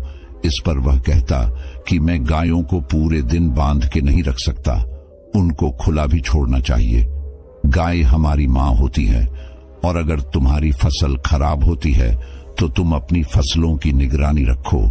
मैं कौन सा तुम्हारे खेत में छोड़ने के लिए जाता हूँ। और इस प्रकार वह अपनी बात को ऊपर रखते हुए दूसरों को नजरअंदाज कर देता था। एक दिन सुबह सुबह जब चंद्र अपने खेतों में गया तो उसने पाया कि रात में गायों ने उसकी खेत की बहुत सी फसल खराब कर दी थी। उसे खेत में उसने गायों के पैरों के भी निशान देखे। अब उसका यकीन पक्का हो गया था कि यह गाय उसकी पड़ी सी की ही थी। इसीलिए उसने सोचा कि वह अपने पड़ोसी को इसके शिकायत करेगा। लेकिन तभी उसे याद आया कि पड़ोसी को शिकायत करने का कोई फायदा नहीं है, क्योंकि वह उसकी बात को मानेगा ही नहीं। और आखिरकार उसने फैसला किया कि वह रात में अपनी फसल की देखभाल वहीं खेत में अपने झोपड़ी में रहकर किया करेगा। उसने घर आकर अपनी पत्नी को अपने विचार बताया कि आज रात से मैं खेतों में ही सोया करूंगा। इस पर उसकी पत्नी ने भी कोई विरोध नहीं किया, क्योंकि उसे पता था कि फसल अच्छी नहीं होगी तो फिर से कलह के दिन आ जाएंगे। इस रात को चंद्र अपना खाना पना खाकर अपनी लाठी को तैयार करके अपनी झोपड़ी की तरफ निकल पड़ता है। आज उसने फैसला कर लिया था कि आज से जब तक फसल नहीं कटेगी वह खेतों में अपनी फसल की देखभाल किया करेगा। लेकिन उसके मन में एक असमंजस की स्थिति भी थी। उसने सोचा कि अगर गाय मेरी फसल खाने के लिए आई है तो मैं उसे लाठी से मार तो नहीं सकता। बचपन से उसके संस्कारों से उसकी ऐसी मान्यता थी कि गाय उसकी मां सम्मान है और मां पर कोई लाठी कैसे चला सकता है, तो यहां पर असमंजस की स्थिति तो खड़ी होनी ही थी। इसीलिए उसने सोचा कि मैं गाय को लाठी मारने की बजाय वैसे ही हक दिया करूंगा। गाय वैसे ही हकने से खेत से बाहर चली जाएगी। लेकिन रात में जब गाय फसल खाने के लिए उसके खेत में पहुंची तो उसने खेत से बाहर हटाने का बहुत प्रयास किया। वह इस कोने से गाय को बाहर हाँकने की कोशिश करता तो गाय उस कोने पर पहुंच जाती, लेकिन गाय उस खेत से बाहर निकालने का नाम ही नहीं ले रही थी। इससे चंद्र की झल्लाहट बढ़ती जा रही थी। अपने गुस्से की वजह से वह खुद पे से काबू होता जा रहा था और आखिरकार वह घड़ी भी आ गई जब वह अपने सारे संस्कार भूल गया। और जब आदमी गुस्से से भर जाता है तो उसका विवेक, उसकी बुद्धिमानी, उसकी सोच सब कुछ खत्म हो जाती है। ऐसा ही कुछ उसके साथ भी हुआ। वह भूल चुका था कि उसके संस्कार क्या है और आखिरकार उसने लाठी उठाकर उस गाय को पीटना शुरू कर दिया। इससे वह गाय खेत से बाहर भागने की कोशिश करने लगी और बाहर भागने की कोशिश में वह गाय एक जगह पे पानी में लिपटकर वहीं जमीन पर गिर गई। और बदकिस्मती से जहां पर वह गाय गिरी थी वहीं पर जमीन पर एक बड़ा सा पत्थर भी पड़ा हुआ था, जिसके कारण उसे पत्थर पर गिरने की वजह से वहीं पर मौत हो गई। यह घटना होने के बाद चंद्र का गुस्सा एकदम ठंडा हो गया। उसको एहसास हुआ कि उसे कितनी बड़ी गलती हो गई। उसे सोच ही नहीं पा रहा था कि उसे क्या करना चाहिए, कि उसे कोई पाप हो गया, कि उसे ऐसा नहीं करना चाहिए था। इसी सोच विचार में वह पूरी रात सो नहीं पाया और उसके सामने वह तड़पती रही। उसने उसका इलाज करने की भी कोशिश की, लेकिन रात में न तो उसे कोई चिकित्सा मिल सकता था और न ही मदद के लिए आसपास कोई मौजूद था, क्योंकि उसका खेत गांव से बहुत दूर था। वह पूरी रात उसे गाय के सामने बैठा रहा और उसे गाय को अपनी आंखों के सामने तड़पता हुआ देखता रहा। उसका दिल उसे बार बार निकाल रहा था। वह खुद से कह रहा था कि तूने कितना बड़ा पाप कर दिया, इसका प्रायश्चित तू कैसे करेगा। जैसे ही सुबह हुई तो गांव के कुछ लोग उस तरफ आ पहुंचे और जब उन्होंने चंद्र को एक मृत गाय के सामने बैठा देखा तो उन लोगों को पूरी घटना समझते देर नहीं लगी और चंद्र ने उनके सामने खुद माफी मांगते हुए कहा कि यह उससे बहुत बड़ा पाप हो गया है। इसके बाद गांव में एक पंचायत रखी गई और जिस गवाली की वो गे थी, यानी कि चंद्र का पड़ोसी, उसने पंचायत से न्याय की मांग की। यहाँ पर पंचायत को फैसला करने में कुछ ज्यादा तकलीफ नहीं हुई, क्योंकि चंद्र खुद यहाँ पर अपने आप को दोषी मानकर बैठा हुआ था। पंचायत में फैसला सुनाया कि जब तक चंद्र अपने इस पाप को धो नहीं लेता तब तक वह इस गांव में वापस नहीं आ सकता। इस पर चंद्र ने पंचायत से पूछा भी कि वह अपनी इस पाप को किस तरह से धो सकता है। तो पंचायत ने बताया कि तुम 4 धाम की यात्रा करके आओ, उसके बाद तुम्हारे पाप धुल जाएगा। लेकिन अब भी चंद्र की आंखों के सामने गाय का वह तड़पता हुआ चेहरा घूम रहा था और उसे लग रहा था कि 4 धाम जाने के बाद उसका यह पाप किस तरह धुल जाएगा। क्या उसे गाय की जिंदगी वापस आ जाएगी? क्या उसको वह दर्द मेरी आंखों के सामने से हट जाएगा? लेकिन फिर भी उनकी बात मानते हुए वह 4 धाम की यात्रा के लिए निकाल पड़ता है। ये उस समय की बात है जब कोई साधन या वाहन नहीं हुआ करते थे, तो इंसान को अपने पैरों से ही चलना पड़ता था या फिर घोड़ा गाड़ी या ऊंट गाड़ी पर जाना होता था। चंद्र की यात्रा बहुत लंबी होने वाली थी। शायद उसे कई वर्ष लग जाते वापस लौट में, लेकिन फिर भी चंद्र अपनी इस पाप को धोना चाहता था। लेकिन उसके मन में एक सवाल चल रहा था कि इस पाप का दोषी जितना वह है, उससे ज्यादा दोषी वह ग्वाला है, जो अपनी गायों को दूध निकालकर यूं ही दूसरों की फसल चरने के लिए छोड़ देता था। यह सिर्फ उसके मन का एक सवाल था, लेकिन इस सवाल को वहां पर किसी से पूछ नहीं सकता था। जब वह अपने घर से 4 धाम की यात्रा के लिए निकाल रहा था तो उसकी पत्नी ने भी उसके साथ चलने के लिए आग्रह किया, लेकिन उसने अपनी पत्नी को वहीं पर अपने खेतों की देखभाल और अपने बच्चों की देखभाल करने के लिए कहा और वह अकेला ही अपने पाप को धोने के लिए उसे गांव से निकाल पड़ता है, एक धाम से दूसरे धाम और दूसरे धाम से तीसरे धाम। इस प्रकार चलते चलते चंद्र को बहुत वक्त हो गया था। कई साल बीत गए थे, लेकिन चंद्र अब भी अपने आप को दोषी मान रहा था। उसके मन से उस गाय का वह चेहरा हट ही नहीं रहा था। जब वह अपने तीसरे धाम की यात्रा पर जा रहा था तो उस यात्रा के बीच में एक जंगल पड़ता था और उस जंगल को पार करते हुए वह धाम था। जब चंद्र उस जंगल को पार कर रहा था तो उसे उस जंगल में एक भिक्षु की कुटिया दिखाई दी। उसे बड़ा ही आश्चर्य हुआ, क्योंकि वहां आसपास कोई भी और मनुष्य दिखाई नहीं दे रहा था। कई कई मीलों तक किसी इंसान की कोई बस्ती वहां पर नहीं थी, और इस मंगल के बीच में यह एक भिक्षु अकेला क्या कर रहा था। इससे चंद्र की जिज्ञासा और ज्यादा बढ़ गई और वह अपनी जिज्ञासा को शांत करने के लिए उस भिक्षु के पास उस कुटिया में पहुंच जाता है। जब चंद्र उस कुटिया में पहुंचा उस वक्त वह भिक्षु ध्यान में लीन था, लेकिन जैसे ही चंद्र ने उस कुटिया में प्रवेश किया वैसे ही भिक्षु अपने ध्यान से बाहर आ गए। ध्यान से बाहर आने के बाद चंद्र ने उनसे पहला प्रश्न क्या किया, जरा ध्यान से सुनिए। चंद्र ने पूछा, महात्मा, आप इस जंगल में अकेले किस प्रकार रहते हैं? यहाँ पर न कोई इंसान है, न कोई बस्ती है। यहाँ पर आप अकेले किस प्रकार वास कर लेते हैं? इस पर भिक्षु ने बड़े ही सहज भाव से उत्तर दिया कि इंसान को जीने के लिए सांसें और खाना चाहिए, जो यहाँ पर भली भांति मिल जाती है। सांसें यह पेड़ पौधे हमें देते हैं और खाना भी यह पेड़ पौधे हमें इस जंगल में दे देते हैं, और जीने के लिए क्या चाहिए? इस पर चंद्र ने पूछा कि महात्मा, फिर भी इंसान को कोई तो चाहिए जिससे वह बात कर सके, जिससे अपनी भावनाएं व्यक्त कर सके। आपके पास तो यहाँ कोई भी नहीं है। इस पर भिक्षु ने जवाब दिया कि यह तुम्हें लगता है कि मेरे पास कोई भी नहीं है, क्योंकि तुम्हारी आंखें सीमित चीजें ही देख पाती हैं, लेकिन मेरे पास वह भी है जो तुम्हारी आंखें नहीं देख पाती और जो कण कण में बसता है। इन बातों से चंद्र को एहसास होने लगा था कि यह कोई साधारण भिक्षु नहीं है।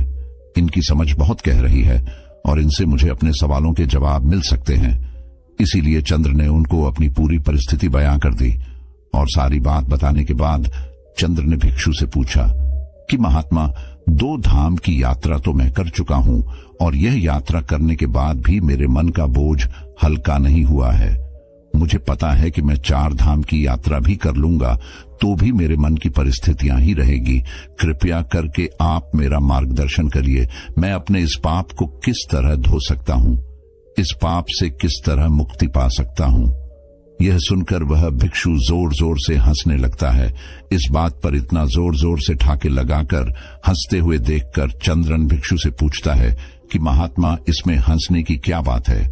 आप इतनी जोर जोर से क्यों हंस रहे हैं?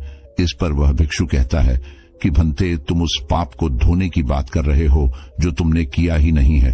तुम अंधकार में भटक गए हो। जो तुमने किया वह कोई पाप नहीं था। वह तुम्हें लगता है कि पाप है, लेकिन वास्तविकता में वह पाप नहीं है। अच्छा ये बताओ, अगर तुम उस गाय को अपना पूरा खेत चरने के लिए छोड़ देते तो क्या वह सही होता? जरा सोचो। इस पर चंद्र कहता है कि नहीं महात्मा, वह तो बिल्कुल भी अच्छा नहीं होता, क्योंकि किसानी करना तो मेरा पैसा है, और अगर वह मेरे खेत की पूरी फसल खा जाती तो मैं अपना परिवार किस प्रकार चलाता, अपना गुजर बसर किस प्रकार करता? यह सुनकर उस भिक्षुक ने कहा, तो यही बात तुम समझ नहीं पा रहे हो। तुम्हारा सबसे बड़ा कर्तव्य यही था कि तुम अपनी फसल की रक्षा करो। वही तुम्हारा सबसे बड़ा कर्म था, और अपने कर्म को पूरा करने के लिए चाहे इंसान को कुछ भी करना पड़े, उसे करना चाहिए, और वही तुमने किया। एक उदाहरण देते हुए भिक्षु ने बताया कि जिस प्रकार श्री कृष्ण ने धर्म की रक्षा के लिए कौरवों से युद्ध करने के लिए अर्जुन को गीता का उपदेश दिया और उससे युद्ध करने के लिए प्रेरित किया, क्योंकि वही उस वक्त की प्राथमिकता थी। हमें यह जरूर देखना होगा कि हमारी प्राथमिकता क्या है, और उसी प्राथमिकता के आधार पर हमें अपने कर्म का चुनाव करना होता है। इसके बाद भिक्षु ने चंद्र को समझाते हुए कहा कि जब तक तुम अपने आप को कर्ता समझते रहोगे, यानी कि करने वाला, तब तक तुम्हें दुख ही होता रहेगा। तुम्हारा मन हमेशा संताप झेल रहेगा, क्योंकि तुम समझ रहे हो कि तुम करने वाले हो, तुम करता हो, और वही तुम्हारे दुख का कारण बन जाता है। इस परिस्थिति में तुम्हें लग रहा है कि तुम्हारी वजह से वह गाय मारी गई, क्योंकि तुम अपने आप को कता समझ रहे हो और यही तुम्हारे दुख का कारण है। लेकिन जब तुम अपने आप को सिर्फ क्रिया समझोगे, कर्म करने वाला समझोगे, तब तुम्हें दुख नहीं होगा, क्योंकि वहां पर तुम कर्ता नहीं हो, वहां पर तुम क्रिया हो। करने वाला और रचने वाला तो कोई और है। तुम इस नाटक में सिर्फ अभिनय कर रहे हो। अपना पात्र पूरा करो और यहां से चलते बनो। अपने आप को इस नाटक का निर्देशक कभी मत समझना, क्योंकि निर्देशक कोई और है। हम तो सिर्फ अभिनेता हैं जो अपना अभिनय कर रहे हैं, और इस अभिनय में जो पात्र हमें मिला है उसको भली भांति पूरा करना हमारा सबसे बड़ा कर्तव्य है। तुम्हें पात्र मिला है एक किसान का, इसीलिए तुम अच्छे से किसानी करोगे तो ही तुम्हारा निर्देशक यानी कि इस नाटक का निर्देशक खुश होगा। अगर तुम अपना अभिनय अच्छा नहीं करोगे तो उस निर्देशक को कभी अच्छा नहीं लगेगा। इसीलिए तुमने कुछ गलत नहीं किया।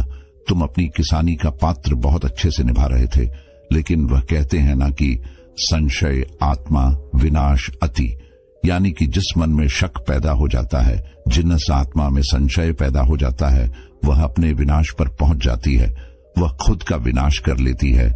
और यही तुमने किया। तुम्हारे मन में उत्पन्न हो गई कि मैं किसानी करूं या मैं उस गाय के प्रति अपना कर्तव्य निभाऊंगा। वह बहुत गहरा था, जरा ध्यान से सुनिए। चंद्र ने पूछा कि महात्मा, जो कर्म हम करते हैं हमें उसका फल किस प्रकार मिलता है? अगर मैंने कुछ गलत किया ही नहीं तो मैं यहाँ पर प्रायश्चित क्यों भोग रहा हूँ? और अगर मैंने अपना कर्तव्य निभाया, अगर मैंने अपना कर्म पूरा किया है, तो मैं यहाँ पर दुख क्यों झेल रहा हूँ? मेरा मन इतने उत्पीड़न से क्यों भरा हुआ है? इस पर बौद्ध भिक्षु ने उसे समझाते हुए कहा कि जब तुम जमीन में कोई बीज डालते हो फसल उगाने के लिए, तो तुम्हें कैसे पता चलता है कि तुम्हारी फसल कौन सा फल देगी? यह सुनकर चंद्र ने जवाब दिया कि महात्मा, यह तो बीज डालने के कई महीनों बाद पता चलता है कि यह फसल कौन सा फल देने वाली है। जब तक हमें यह पता नहीं चलेगा कि यह बीज किस पेड़ का है, तब तक हमें कैसे पता चल सकता है कि यह पेड़ कौन सा फल देने वाला है? यह सुनकर भिक्षु मुस्कुराते हुए कहने लगे कि जिस प्रकार बीज को जमीन में डालने पर हमें पता नहीं होता है कि वह कौन सा फल देगा, उसी प्रकार कर्म करते हुए हमें यह पता नहीं होता कि इस कर्म का फल हमें किस प्रकार मिलेगा। हो सकता है उस कर्म का फल मिलने में कुछ देरी हो जाए, लेकिन उस कर्म का फल मिलता जरूर है। लेकिन इंसान में इतना संयम नहीं रहता, वह इतनी दूरदृष्टि नहीं रखता थे, वह इतना सोच ही नहीं पाता। उसे तो अपने कर्मों का फल तत्क्षण चाहिए। वह तो यह चाहता है कि जैसे ही मैं अपना कर्म करूं वैसे ही मुझे अपना फल मिल जाए। लेकिन ऐसा जिंदगी के किसी पैमाने पर नहीं होता है। कोई भी विद्यार्थी जब मेहनत करता है तो कई साल बाद उसे उस विद्या का परिणाम मिलता है। अगर कोई विद्यार्थी यह सोचे कि आज मैं यह पूरी पुस्तक पढ़ लेता हूं और कल ही मैं परीक्षा में बैठ जाऊं, तो ऐसा हो नहीं सकता है। उसे सालों साल ब्याज करना पड़ता है, और उस अभ्यास का फल उसे कब मिलेगा उसे यह पता भी नहीं होता है। लेकिन फिर भी इंसानियत समझ नहीं पाता और हमेशा अंधकार में भटकता रहता है। अपनी बात खत्म करते हुए भिक्षु ने कहा कि तुम अब अपने गांव लौट जाओ। तुम्हें 4 धाम की यात्रा करने की कोई जरूरत नहीं है। तुम अच्छे से गांव में जाकर अपना कर्म करो और वहां पर अपने परिवार की देखभाल करो। यही तुम्हारा अभिन्न है और यही तुम्हारा पात्र है जो तुम्हें इस जीवन में निभाना है। यह सुनकर चंद्र कहता है, लेकिन महात्मा, पंचायत ने मुझे दोषी पाया है, और जब तक मैं अपनी सजा पूरी नहीं कर लेता, यानी कि अपना पाप नहीं धो लेता, तब तक मैं कैसे वापस जा सकता हूं? यह तो धोखा होगा, छल होगा, जिसका परिणाम मुझे बाद में भोगना होगा। इस पर वह भिक्षु कहता है कि तुम एक बार अपने गांव में जाओ, वहां की परिस्थिति बहुत कुछ बदल चुकी होगी।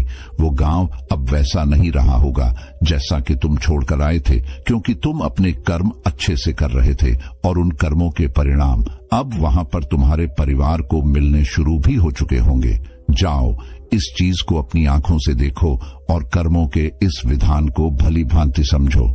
यह सुनकर चंद्र अपनी यात्रा के बीच से ही वापस अपने गांव में लौट आता है, और गांव में लौटकर वह क्या देखता है कि उसका वह ग्वाला वाला पड़ोसी जो गायों को यूं ही छोड़ देता था, उसके पास अब एक भी गाय नहीं थी और दूसरी तरफ उसके परिवार के नाम पर गांव में एक गौशाला बनी हुई थी, जहां पर गांव के लोग अपनी श्रद्धा से कुछ न कुछ गायों को खाने के लिए चारा भेंट में देते रहते।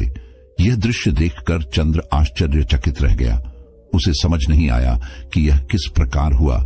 जब उसने लोगों से पूछा कि यह किस प्रकार हुआ, तो लोगों ने उसे बताया कि तुम्हारे जाने के बाद इस ग्वाले ने अपनी गाय रात में छोड़ना बंद नहीं किया और उसकी गाय दूसरों के खेतों में भी फसलों को नुकसान पहुंचाती रहती थी, जिससे सभी गांव वाले बहुत परेशान हो गए। और आखिरकार एक दिन पंचायत हुई और पंचायत ने यह निर्णय किया कि चंद्र से कुछ गलत नहीं हुआ था। वह अपनी फसल को बचाने के लिए अनजाने में ही उससे यह गलती हो गई थी, लेकिन यह गलती नहीं मानी जा सकती और इसीलिए जो गाय उस ग्वाले ने छोड़ रखी थी, उन गायों को पकड़कर एक गौशाला बनाई गई और वह गौशाला चंद्र के परिवार के नाम कर दी गई, क्योंकि पंचायत को एहसास हुआ कि चंद्र को दोषी मानकर उनसे बहुत बड़ी गलती हुई थी।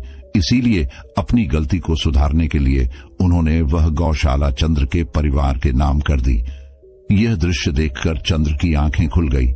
उसे उस भिक्षु की वह बात याद आ गई कि जब हम जमीन में बीज को डालते हैं तब हमें यह पता नहीं होता कि वह बीज क्या फल देगा, लेकिन जिस दिन वह फल देता है उस दिन हम पता चलता है कि हमारा वह कर्म कितना सार्थक था। तो दोस्तों, कैसी लगी ये कहानी आपको कमेंट सेक्शन में जरूर बताना, और अच्छी लगी हो तो इस वीडियो को लाइक करके चैनल को सब्सक्राइब जरूर कर देना। तो मिलते हैं अगली ही किसी ऐसी कहानी में। तब तक के लिए अपना ख्याल रखें। धन्यवाद और नमो बुद्धाय। कई बार हमारी जिंदगी में हम खुद को एक मुश्किल घड़ी में पाते हैं। कई बार हमें बड़े फैसले लेने पड़ते हैं, लेकिन हमें यह नहीं पता होता कि वह सही है या गलत। क्या उस फैसले का परिणाम हमारे जीवन में खुशियां लाएगा या मुसीबत। लेकिन कई बार हमारे पास सही निर्णय लेने की सुझाव नहीं होते और हम जल्दबाजी में फैसला कर लेते हैं, और उन फैसलों की वजह से हमारी जिंदगी सुखमय हो सकती है या फिर हमारी जिंदगी नरक से भी बढ़कर हो सकती है। इसलिए सही फैसला लेने की क्षमता हमारे जीवन में सफलता हासिल करने के लिए आवश्यक है। तो चलिए आज की इस बोध कहानी के माध्यम से जानते हैं कि जीवन में सही फैसले कैसे लिए जाएं, और यह भी कि सही निर्णय लेने के तरीका कौन सा है। तो बिना किसी देरी के कहानी शुरू करते हैं। दोस्तों, कई साल पहले की बात है। एक छोटे से राज्य में एक बौद्ध भिक्षु निवास कर रहे थे, जिन्हें सभी जगहों पर उनके ज्ञान के बड़े चर्चे थे। वह बौद्ध भिक्षु बहुत ज्ञानी थे। उनके पास लोग बहुत दूर दूर से आते थे ताकि वे उनसे अपनी समस्याओं का समाधान प्राप्त कर सके। उनके पास कोई भी कैसी भी समस्या लेकर क्यों ना आए, वह समस्या का समाधान अवश्य करते थे। जब भी वह किसी की समस्या सुनते तो उस समस्या को बड़े ही ध्यान से सुनते, समझते, उसमें लीन हो जाते और उसके बाद कुछ देर के लिए वह आंखें बंद करते और समस्या के बारे में अच्छे से सोच विचार करते और उसके बाद उसका समाधान देते। ऐसे में कोई भी व्यक्ति उनके बारे में केवल एक ही बात सोचता था, शायद इन साधु के पास कोई ऐसी चमत्कारिक शक्तियां हैं जिससे यह समाधान पूछते हैं और उसके बाद हमें वह समाधान बताते हैं। एक बार एक युवक ने उन महाराज से यह पूछ भी लिया, क्या आपके पास ऐसी कोई चमत्कारी शक्तियां हैं जिसके कारण आप हमारी समस्याओं का समाधान करते हैं, या आपके पास ऐसी कोई दिव्य दृष्टि है जिससे आप हमारी समस्याओं का समाधान खोज पाते हैं। उस युवक की यह बात सुनकर वह साधु जोर जोर से हंसने लगे, लेकिन उन्होंने उस युवक की बात का कोई जवाब नहीं दिया। उसके कुछ ही दिनों बाद उस राज्य में एक बड़ी अजीब सी घटना घटी।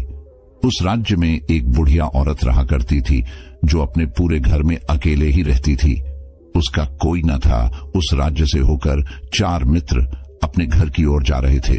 वे लोग दूसरे नगर में काम करके पैसा इकट्ठा करके अपने गांव की ओर जा रहे थे। ये बात बहुत पुराने जमाने की है, जब यातायात के साधन न हुआ करते थे, इसलिए वे लोग पैदल ही यात्रा किया करते थे। इसी कारण वे चारों मित्र अपने अपने धन को इकट्ठा करके अपने गांव की ओर प्रस्थान कर रहे थे। उन चारों ने अपना अपना धन एक छोटी सी पोटली में रखा था और उसी पोटली में उन सब की सारी कमाई थी। तभी उन चारों मित्रों में से एक मित्र कहता है, मित्रों, इस तरह से यदि हम अपना धन अलग अलग रखेंगे तो इससे हमारा धन चोरी हो सकता है। क्यों ना हम अपना सारा धन एक ही पोटली में रख दें, जिससे हम सब इस पर ध्यान भी दे सकेंगे और हमारा धन सुरक्षित भी हो जाएगा। और जब हम अपने गांव पहुंच जाएंगे तो हम वहां पर अपना अपना हिस्सा इसमें से ले लेंगे। उन तीनों मित्रों ने उस युवक की बात मान ली और वे सभी मिलकर अपना धन एक ही पोटली में रख देते हैं और वे सभी मिलकर अपने गांव की ओर आगे बढ़ते हैं। चलते चलते काफी समय बीत चुका था और अब रात्रि होने वाली थी। तभी आगे चलकर रास्ते में उन्हें एक घर दिखाई दिया जहां पर एक बूढ़ी औरत रहा करती थी। रात्रि का समय भी हो चुका था और उन चारों मित्रों को रात रुकने के लिए कोई न कोई जगह की आवश्यकता भी थी। ऐसे में उन चारों ने मिलकर यह योजना बनाई कि वे लोग आज रात इसी घर में ठहर। इसलिए वे चारों लोग उस घर की ओर आगे बढ़ते हैं। उस घर का दरवाजा खटखटा है। तभी सामने से एक बूढ़ी औरत दरवाजा खोलती है और उन चारों मित्रों में से एक मित्र हाथ जोड़कर उस बूढ़ी औरत से कहता है, माताजी, हम अपने गांव की ओर जा रहे थे, लेकिन यहाँ रास्ते में ही रात हो गई और अब हम इतनी रात में सफर नहीं कर सकते। इसलिए हमारी आपसे विनती है कि हम आपके यहाँ पर एक रात रुकना चाहते हैं। सुबह होते ही हम यहाँ से चले जाएंगे। उस बूढ़ी औरत ने काफी देर सोच विचार किया और उसके बाद वह बूढ़ी औरत कहती है, ठीक है, तुम सभी आज रात के लिए यहाँ पर रुक सकते हो, मुझे कोई दिक्कत नहीं। मैं खाना बनाने जा रही हूँ, कहो तो तुम लोगों के लिए भी बना दूं। उन चारों ने सहमति जताते हुए कहा, हाँ बिल्कुल। उसके बाद उन चारों मित्रों ने धन की पोटली उस बूढ़ी औरत को थमा दी और कहा, माताजी, इस पोटली में हमारे साल भर की कमाई है। हम चारों ने अब तक का अपना सारा कमाया हुआ धन इसी पोटली में रखा है और अब हम इसे आपको सौंपते हैं, क्योंकि यह हम चारों से ज्यादा आपके पास सुरक्षित होगा। हम बस इतना चाहते हैं कि यदि हम चारों में से कोई एक व्यक्ति से लेने आए तो आप इस पोटली को उसे मत देना, जब तक कि हम चारों एक साथ इस पोटली को लेने न आए। तभी वह बूढ़ी औरत कहती है, ठीक है बेटा, यदि तुम चारों एक साथ आओगे तभी मैं इस पोटली को आपको सौंपेंगे, और वैसे भी आप लोग तो सुबह यहाँ से चले जाने वाले हैं। मैं आपको सुबह ही यह पोटली थमा दूंगी। वह धन की पोटली उस बूढ़ी औरत को थमाकर चारों मित्र निश्चिंत हो जाते हैं कि अब उनका धन सुरक्षित है और वे लोग खाना खाकर सो जाते हैं। अगली सुबह जब वह चारों उठते हैं तो सभी लोग अपनी आगे की यात्रा के लिए तैयारियां शुरू कर देते हैं। उन चारों नौजवानों में से एक नौजवान थोड़ा सा बदमाश था। वह अपने उन तीनों मित्रों से कहता है, भाइयों, इस बूढ़ी औरत ने हमारी रात भर खातिरदारी की है, हमें अच्छा भोजन खिलाया, सोने के लिए अच्छी जगह दी, रात भर यहाँ सर छुपाने के लिए एक अच्छा मकान दिया और हमने अब तक उसके लिए कुछ नहीं किया। वह बूढ़ी औरत अकेले ही खेतों में काम कर रही है। क्या हम सभी यहाँ से जाने से पहले इस बूढ़ी औरत की मदद नहीं कर सकते? उस बदमाश नौजवान ने मन ही मन यह योजना बना ली थी कि वह किसी तरह से भी उस बुढ़िया से पोटली हासिल करके ही रहेगा। बाकी के तीनों मित्र उसकी बातों में आ जाते हैं और वे सभी मिलकर उस बुढ़िया की मदद करने अर्थात खेतों में काम करने के लिए चल पड़ते हैं। वे सभी मिलकर खेतों का काम कर ही रहे थे कि तभी वह बदमाश नौजवान अपने बाकी तीनों मित्रों से कहता है, मित्र, मुझे जोरों की प्यास लग गई है, मैं जरा उस बूढ़ी औरत से पानी मांग कर लाता हूँ। वह बाकी मित्र भी अब काफी थक चुके थे, उन्हें भी जोरों की प्यास लगी थी, इसलिए वह तीनों मित्र उसे वहां से जाने की अनुमति दे देते हैं। जैसे ही वह बदमाश उस बूढ़ी औरत के पास पहुंचता है, वह उस बूढ़ी औरत से कहता है, माताजी, अब हम यहां से जा रहे हैं, कृपया करके हमारे धन की पोटली हमें वापस दे दें। इस पर वह बूढ़ी औरत कहती है, नहीं नहीं, जब तक तुम चारों एक साथ ना हो तब तक मैं वह पोटली किसी को नहीं दे सकती। तुम्ही ने तो कहा था कि जब तक हम चारों एक साथ ना हो तब तक यह पोटली किसी को नहीं देनी है। तभी वह बदमाश उन तीनों की तरफ इशारा करते हुए कहता, हे लाओ। उन तीनों ने सोचा कि हमारा मित्र हमारे लिए पानी लाना चाहता है, इसलिए वह हमसे आज्ञा मांग रहा है। तभी उन तीनों मित्रों ने इशारे में उस युवक से कहा, हाँ हाँ ठीक है, ले आओ। यह देख उस बुढ़िया को यह लगने लगा कि अब यह चारों यहां से जा रहे हैं और यह अपनी पोटली मांग रहे हैं, इसलिए उस बुढ़िया ने वह कोट लाकर उस बदमाश के हाथों में रख दी और वह बदमाश उस पोटली को लेकर वहां से चला गया और बाकी के तीनों मित्र अपने खेत के काम में व्यस्त हो जाते हैं। कुछ देर के बाद जब वह तीनों खेत का काम करके वापस लौटते हैं और बुढ़िया से कहते हैं, माता जी, हमारा मित्र जो यहाँ पानी पीने आया था वह कहाँ गया? इस पर वह बुढ़िया कहती हैं, क्या वह पानी पीने आया था? पर वह तो कह रहा था कि हम चारों जा रहे हैं, कृपया करके हमारे धन की पोटली हमें थमा दे। तब तीनों बड़े आश्चर्य होकर उस बुढ़िया से कहते हैं, माता जी, हमने भला कब कहा? वह पोटली मांगी थी, हमें तो प्यास लगी थी और हमने पानी के लिए इशारा किया था। तभी बूढ़ी औरत उन तीनों से कहती है, परंतु अब तो वह पोटली लेकर जा चुका है। तभी वह तीनों मित्र सर पकड़कर रोने लगते हैं और कहते हैं, माता जी, उसमें हमारा सारा कमाया हुआ धन था जो वह अकेले लेकर भाग चुका है। हमने तो आपको कहा था कि जब तक हम चारों एक साथ ना आए तब तक आपको वह पोटली किसी को नहीं देनी है। फिर आपने ऐसा क्यों किया? इसमें आप ही की गलती है। हमने आपको उस पोटली की हिफाजत के लिए रखा था और आपने उसे एक ऐसे आदमी के हाथों में दे दिया जिसने हमारा सारा धन हमसे लूट लिया। हम बर्दाश्त नहीं करेंगे। हम राजा के पास जाएंगे और राजा से आपकी शिकायत करेंगे, न्याय की मांग करेंगे। अब तो इस बात का राजा ही फैसला करेंगे। तीनों नौजवान क्रोधित होकर राज दरबार में पहुंच जाते हैं और अपनी सारी समस्या उन राजा को बता देते हैं। जब वह राजा उन तीनों नौजवानों की बात ध्यानपूर्वक सुनता है तो वह तुरंत ही उस बुढ़िया को राज दरबार में पेश होने का आदेश देता है।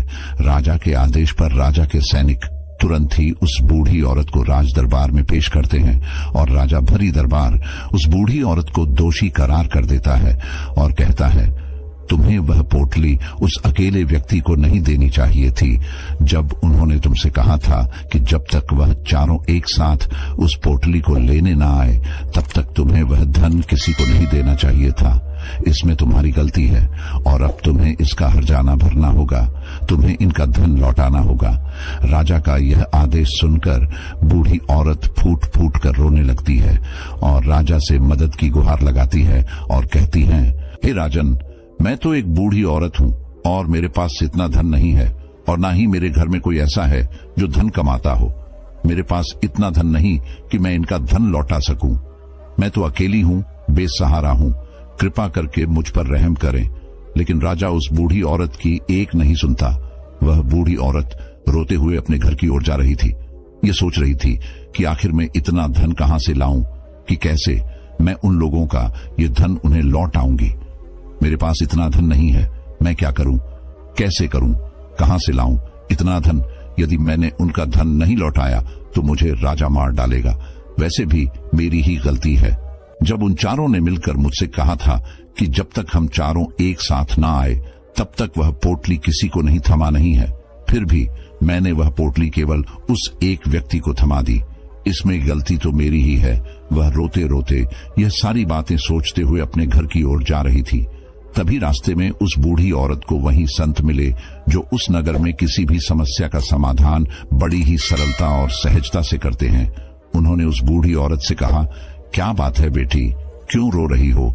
इस पर वह बूढ़ी औरत उस संत को सब कुछ सच सच बता देती है और कहती है, हे महाराज, इसमें गलती तो मेरी ही है। उन चारों ने तो पहले ही कहा था कि जब तक वे चारों एक साथ ना आए तब तक वह पोटली मुझे किसी को नहीं देनी है। लेकिन मेरी हिम्मत मारी गई थी जो मैंने वह पोटली केवल एक व्यक्ति को थमा दी और वह उनका सारा धन लेकर वहां से भाग गया। लेकिन अब मुझे यह समझ नहीं आ रहा कि मैं वह सारा धन कहां से लाऊं, कैसे जुटा हम। मेरे पास इतना धन नहीं है और राजा ने तो आदेश भी दे दिया है कि मुझे उनका धन लौटाना ही पड़ेगा। लेकिन मैं यह समझ नहीं पा रही कि इतना सारा धन मैं कहां से लाऊंगी। तभी वह संत उस बूढ़ी औरत से कहते हैं, शांत हो जाओ, मैं कोई ना कोई रास्ता जरूर निकाल लूंगा। इतना कहकर वह संत वहीं पर बैठ जाते हैं, ध्यान करने लगते हैं। कुछ देर के लिए आंखें बंद कर सोचते हैं, विचार करते हैं। मौन रहकर वह समस्या का समाधान निकालते हैं और उसके बाद वह उस बूढ़ी औरत से कहते हैं, बेटी, राजा ने किया है वह बिल्कुल गलत है। आपने जो किया इसमें आपकी कोई गलती नहीं है। राजा का फैसला गलत है। उन संत के इतना कहने पर बूढ़ी औरत चुप हो गई और यह सोचने लगी कि आखिर राजा का फैसला कैसे गलत हो सकता है। राजा तो सभी के लिए न्याय ही करते हैं और वह कभी किसी का बुरा नहीं करते। फिर आखिर आज राजा का फैसला कैसे गलत हो गया? उन संत और उस बुढ़िया की बात आसपास के खड़े लोग सभी लोग सुन रहे थे और वे लोग भी बड़े अचरज में थे, क्योंकि राजा का फैसला कैसे गलत हो सकता है। राजा ने तो बिल्कुल सही फैसला लिया है। इस बूढ़ी औरत ने ही गलती की है। उन चारों का धन केवल एक ही को थमा दिया। ऐसे में इस बुढ़िया को उनका धन तो लौटाना ही चाहिए। राजा ने गलत फैसला कहाँ किया है? तभी वह संत उस बूढ़ी औरत से कहते हैं, जाओ और राज दरबार में कह दो कि हे राजन, आपका फैसला गलत है और सही क्या है, गलत क्या है, इसका फैसला मैं करूंगा। पहले तो बूढ़ी औरत इतनी हिम्मत ही नहीं जुटा पा रही थी कि वह राज दरबार में जाकर भरे राज दरबार में राजा को यह कह सके कि राजन, आपका फैसला गलत है। लेकिन जैसे तैसे उसने हिम्मत जुटाई और वह वापस राज दरबार लौटी। उसने डरते हुए भरे राज दरबार राजा से बड़ी थर्रा आवाज में कहा, हे राजन, आपने जो फैसला किया है वह फैसला गलत है। इतना कहकर उसने राजा को सारी बात सच सच बता दी। उस बूढ़ी औरत की बात सुनकर राजा बहुत क्रोधित हुआ।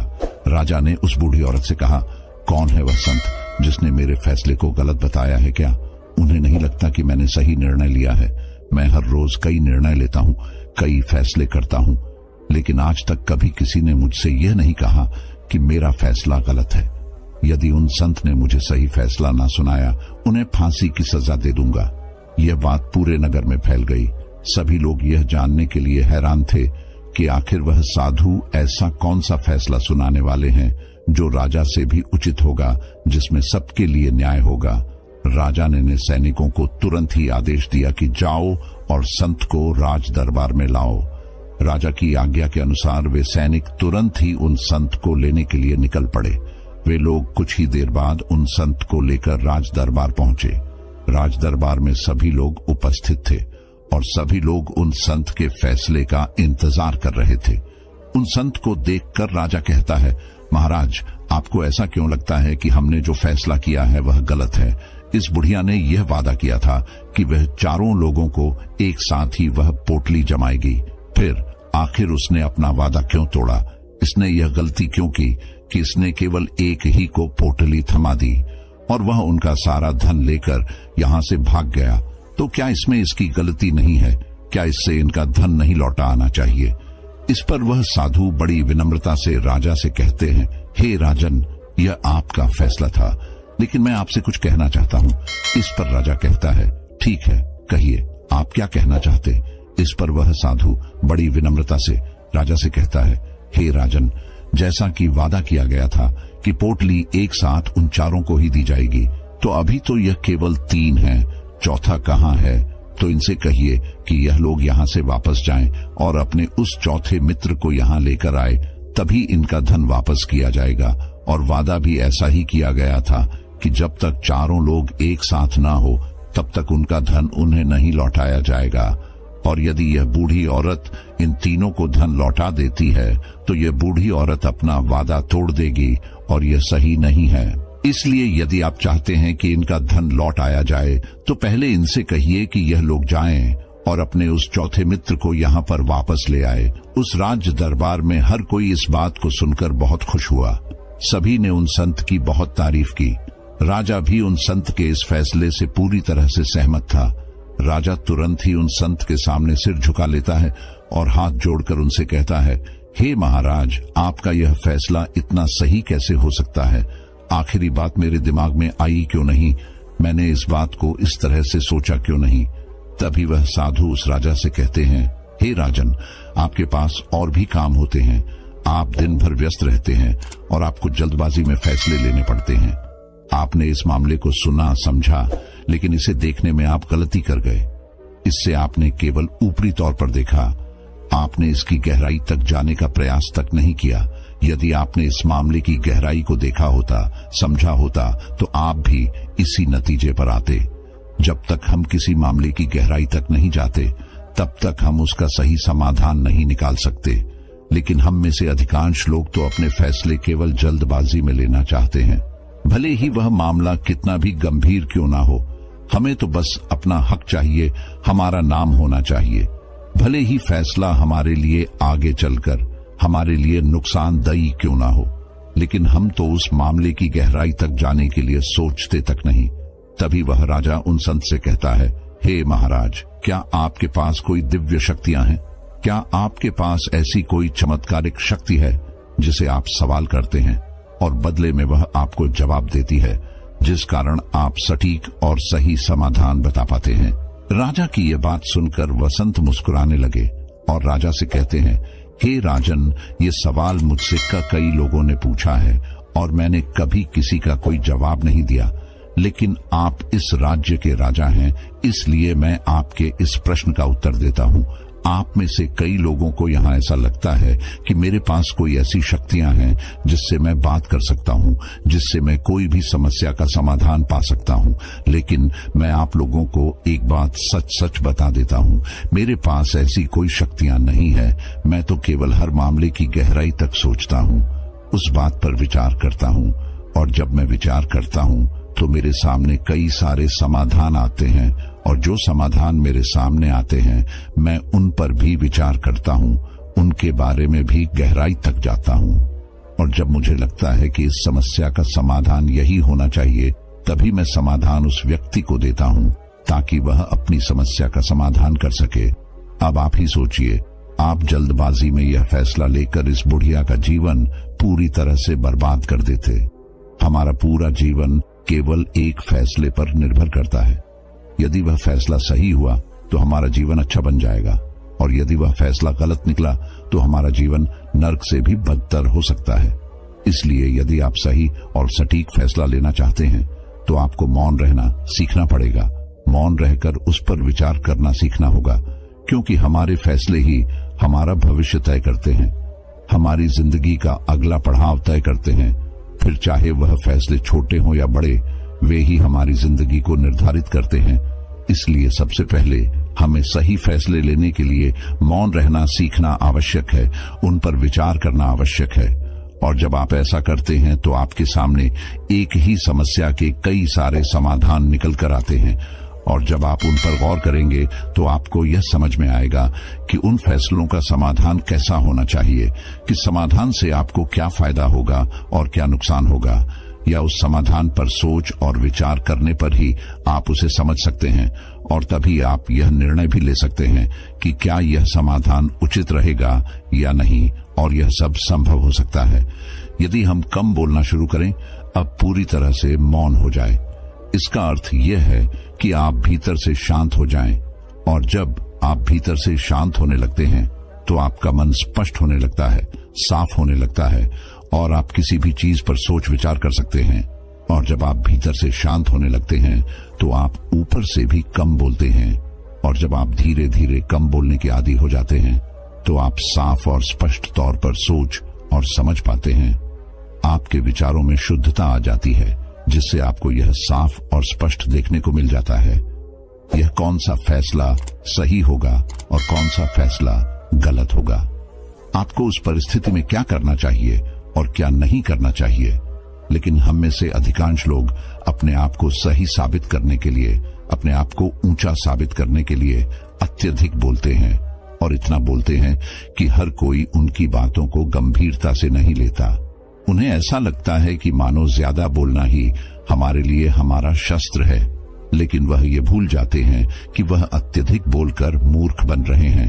लोग हमारा मजाक बनाते हैं, हमें मूर्ख समझते हैं, हमसे दूर रहने लगते हैं, क्योंकि उन्हें हमारी बकबक अच्छी नहीं लगती। लेकिन जब आप भीतर से शांत होने का प्रयास करते हैं और धीरे धीरे भीतर से शांत होने लगते हैं, तो आप खुद ब खुदा, जब आप कम बोलना शुरू करते हैं, तब आप अपने आप को बहुत अच्छी तरह से समझना शुरू कर देते हैं, अपने आप पर अच्छी तरह से विचार करना शुरू कर देते हैं। तब आपको यह बात भी बहुत अच्छी तरह से समझ में आने लगती है कि जो हम बेकार की बकबक करते हैं, उस पर हमारे शरीर की बेवजह ही कितनी सारी ऊर्जा यूं ही व्यर्थ हो जाती है, नष्ट हो जाती है, जिसे हम चाहे तो किसी जरूरी काम में लगा सकते हैं, फैसले लेने में लगा सकते हैं, जिससे हम तनाव मुक्त रह सकते हैं और हमें अच्छी नींद भी आ सकती है। और यदि आप इसी प्रकार सोच विचार कर फैसले लेना शुरू करते हैं तो आपका मस्तिष्क भी अच्छी तरह से काम करने लगता है और आपका मस्तिष्क पहले से भी ज्यादा शक्तिशाली हो जाता है। और इसका एक बहुत अच्छा उदाहरण भी आपको मैं बताना चाहूंगा। जब आप स्कूल में पढ़ते थे या फिर आज भी आप पढ़ रहे हो, तो आपने देखा होगा कि जो बच्चे होनहार होते हैं, होशियार होते हैं, वे लोग बहुत कम बातें करते हैं और अपना समय सही चीजों में लगाते हैं। वह अधिकांशतः अपना समय मौन होकर ही बिताते हैं। इसी वजह से वह पढ़ाई करने में बहुत तेज होते हैं। वह जो कुछ भी पढ़ना चाहते हैं वह उसे याद कर ले जाते हैं। लेकिन वहीं पर दूसरी तरफ जो लोग बहुत अधिक बोलते हैं, यदि आप उन्हें पूरे 24 घंटे भी दे दें तो भी वह उस तरह से उन चीजों को याद नहीं रख सकते जिस तरह से वह मौन रखने वाले बच्चे उन बातों को याद कर लेते हैं। और महान चाणक्य ने भी यही कहा है कि जो व्यक्ति ये समझ जाता है कि उसे कब, कहां और कितना बोलना चाहिए, उस व्यक्ति को सफल होने से कोई नहीं रोक सकता। और आप इतिहास उठाकर देख सकते हैं, आज तक जो भी लोग महान हैं, जो लोग भी सक्सेसफुल बने हैं, उन लोगों की आदत बहुत कम बोलने की है। उनका पूरा ध्यान केवल अपने लक्ष्य पर होता है और अपना पूरा समय वह अपने लक्ष्य को पाने में ही लगा देते हैं। इसीलिए आपको भी यह आदत अपने जीवन में उतार चाहिए। और कम बोलने का अर्थ यह नहीं कि आप ऊपर से कम बोले, बल्कि आप भीतर से कम बोली है। भीतर से शांत रहिए। यदि आप रोज इसका अभ्यास करते हैं तो केवल कुछ दिनों में ही इससे होने वाले लाभ आपको आपके सामने नजर आने लगेंगे। एक बार की बात है, बुद्ध अपने शिष्य आनंद के साथ एक नदी के किनारे बैठे थे। आनंद ने देखा कि नदी में एक छोटा सा बीज बह रहा था। वह बीज धीरे धीरे पानी के प्रवाह के साथ बहता जा रहा था। आनंद ने जिज्ञासा से पूछा, गुरुदेव, यह छोटा सा बीज कहां जा रहा है? क्या इससे कुछ बनेगा? बुद्ध मुस्कुराए और बोले, आनंद, यह छोटा सा बीज ही जीवन का प्रतीक है। यह बह रहा है, लेकिन यह खत्म नहीं हो रहा है। बुद्ध ने समझाया, जैसे यह बीज अपने प्रवाह में बदलाव को अपनाता हुआ यात्रा कर रहा है, वैसे ही हमारे जीवन में भी बदलाव आते रहते हैं। यह बीज कहीं ठहरेगा जहां इसे उचित भूमि और पानी मिलेगा, तब यह अंकुरित होगा, एक पौधा बनेगा और फिर एक विशाल वृक्ष में बदल जाएगा। यह किसी न किसी रूप में परिवर्तित होगा। आनंद ने पूछा, परिवर्तित कैसे गुरुदेव? बुद्ध मुस्कुराए और कहा, देखो आनंद, यह बीज पानी में बह रहा है, लेकिन यह मर नहीं रहा है। यह अपने भीतर जीवन की शक्ति लिए हुए है। यह शक्ति इसे किसी न किसी रूप में उभरने देगी। हो सकता है यह एक पौधे में बदल जाए या फिर किसी और रूप में, लेकिन यह खत्म नहीं होगा, यह बदलेगा। ठीक वैसे ही आनंद, हमारा जीवन भी है। हम लगातार बदल रहे हैं। हमारा शरीर बदल रहा है, हमारा मन बदल रहा है, हमारी परिस्थितियां बदल रही हैं, लेकिन हमारा सार, हमारा आत्मा, वह कभी नहीं बदलता। वह हमेशा वही रहता है, बस रूप बदलता रहता है। आनंद ने गहराई से सोचा और कहा, तो क्या इसका मतलब है कि हर बदलाव हमारे जीवन का हिस्सा है? बुद्ध ने कहा, जी हां, जीवन एक निरंतर परिवर्तन की प्रक्रिया है। कुछ खत्म होता है तो कुछ नया शुरू होता है। महत्वपूर्ण यह है कि हम परिवर्तन को स्वीकार करें और उसमें से सीखें। बुद्ध ने आगे कहा, परिवर्तन डरा देने वाला नहीं होता आनंद, यह जीवन का एक स्वाभाविक हिस्सा है। महत्वपूर्ण यह है कि हम परिवर्तन के साथ बहें, उसके विरुद्ध न लड़े। जब हम परिवर्तन को स्वीकार करते हैं तभी हम वास्तविक शांति पा सकते हैं। आनंद ने सिर झुकाया और कहा, गुरुदेव, आपकी बातों ने मुझे बहुत समझाया। बुद्ध मुस्कुराए और बोले, समझना ही नहीं आनंद, बल्कि जीना भी जरूरी है। परिवर्तन को अपने जीवन में आने दो और उसमें से सीखते रहो। कुछ दिन बीत गए। आनंद ने बुद्ध की बातों को गहराई से सोचा और समझा। वह परिवर्तन की प्रक्रिया को स्वीकार करने की कोशिश कर रहा था, लेकिन मन कभी कभी डर जाता था। एक दिन एक तूफान आया, पेड़ उखड़ रहे थे, बारिश जोरों से हो रही थी। आनंद डर गया और उसने सोचा, यह परिवर्तन बहुत भयानक है, मैं इसे सहन नहीं कर सकता। बुद्ध ने आनंद को शांत किया और कहा, देखो आनंद, यह तूफान भी एक तरह का परिवर्तन है। यह प्रकृति का नियम है, यह आएगा और जाएगा। महत्वपूर्ण यह है कि हम इस दौरान कैसे व्यवहार करते हैं। आनंद ने पूछा, कैसे गुरुदेव? बुद्ध ने कहा, डरने की नहीं, समझने की कोशिश करो। यह तूफान भी एक संदेश लाया है। यह हमें बता रहा है कि जीवन अनिश्चित है, हमें हर स्थिति में शांत रहना सीखना चाहिए। आनंद ने गहरी सांस ली और कोशिश की शांत रहने की। धीरे धीरे उसका मन शांत होता गया और उसने महसूस किया कि तूफान के बीच भी एक शांति थी। तूफान के बाद सब कुछ बदल चुका था। पेड़ टूट गए थे, घरों को नुकसान हुआ था, लेकिन सूरज निकल आया था और एक नई सुबह की शुरुआत हुई थी। बुद्ध ने कहा, देखो आनंद, तूफान चला गया लेकिन जीवन जारी है। यह एक नई शुरुआत है। हमें इस नई शुरुआत को स्वीकार करना चाहिए और आगे बढ़ना चाहिए। आनंद ने सिर हिलाया।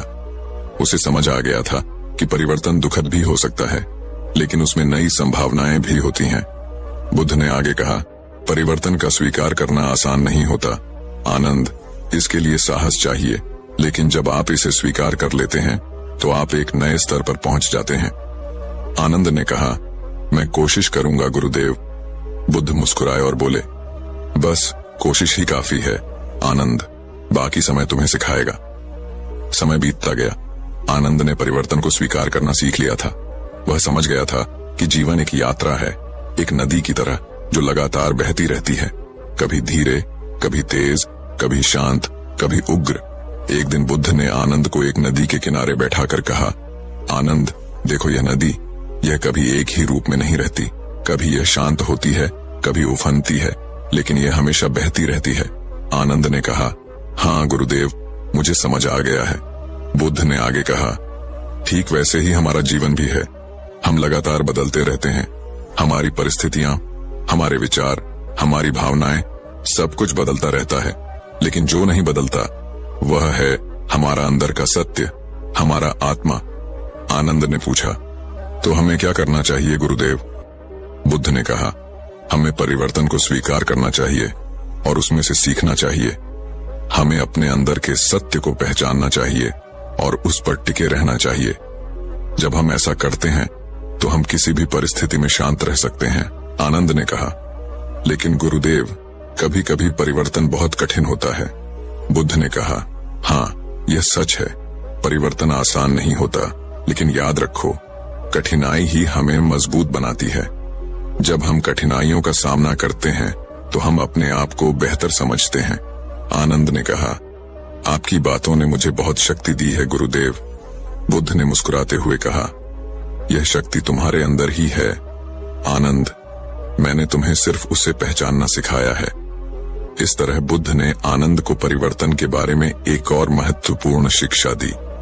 उन्होंने बताया कि परिवर्तन डरा सकता है, लेकिन इसे स्वीकार कर लेने से हम जीवन को और बेहतर तरीके से जी सकते हैं, लेकिन उसमें नई शुरुआत की संभावना भी होती है। महत्वपूर्ण यह है कि हम परिवर्तन को स्वीकार करें और उसमें से सीखें। उस दिन के बाद आनंद ने परिवर्तन को एक अवसर के रूप में देखना शुरू कर दिया। वह जानता था कि इस प्रकार आनंद ने परिवर्तन को जीवन का एक अभिन्न अंग स्वीकार कर लिया। वह समझ गया था कि हर अंत एक नई शुरुआत का द्वार है। जीवन की नदी सदैव बहती रहती है, कभी तीव्र, कभी मंद, लेकिन कभी रुकती नहीं। परिवर्तन के साथ ही विकास होता है। वह जानता था कि जीवन एक अनंत यात्रा है और उसे इस यात्रा का आनंद लेना चाहिए। बुद्ध के मार्गदर्शन में आनंद ने न केवल अपने मन को शांत किया, बल्कि परिवर्तन के साथ सामंजस्य स्थापित करना सीख लिया। उनकी कहानी हमें बताती है कि परिवर्तन से डरना नहीं, बल्कि उसे समझना और स्वीकार करना ही जीवन की सच्ची समझदारी है। जीवन एक यात्रा है जिसमें उतार चढ़ाव तो आएंगे ही। महत्वपूर्ण यह है कि हम हर पल को जिएं, सीखें और आगे बढ़ें। दोस्तों, अगली कहानी हमारी एक रेगुलर दर्शक की है जो यह जानना चाहते हैं कि जीवन में सही निर्णय और जल्दी अपने मार्ग के फैसलों पर कैसे टिक सकते हैं। तो चलिए प्रारंभ करते हैं। उसे ज्ञानम कहानी के द्वारा आपको समझाने का प्रयास करते हैं। तो आप देख रहे हैं सिद्धार्थ इंस्पायर्ड। आप हमारे चैनल को ज्वाइन भी कर सकते हैं, तो इसके लिए ज्वाइन बटन पर प्रेस करके आप हमें ज्वाइन कर लें, जिसमें आप अपने प्रश्न पूछ सकते हैं। धरती पर रहने वाला प्रत्येक मनुष्य अपने द्वारा लिए गए निर्णय का परिणाम भुगतता है। मनुष्य आज जो निर्णय करता है उसके परिणाम उसे आने वाले समय में लाभ देते हैं, किंतु कई मनुष्य ऐसे होते हैं जिन्हें निर्णय लेने में बहुत अधिक कठिनाई महसूस होती है, या फिर वे निर्णय लेने के लिए इस प्रकार के उपकरणों का इस्तेमाल करते हैं जो कि उन्हें मुसीबत में डाल देते हैं। निर्णय लेना एक बहुत ही ज्यादा महत्वपूर्ण कला है और यह कला सबके पास होनी चाहिए ताकि अपने ही द्वारा लिए गए निर्णय के कारण मनुष्य को जीवन में गलत परिणाम न भुगतने पड़े।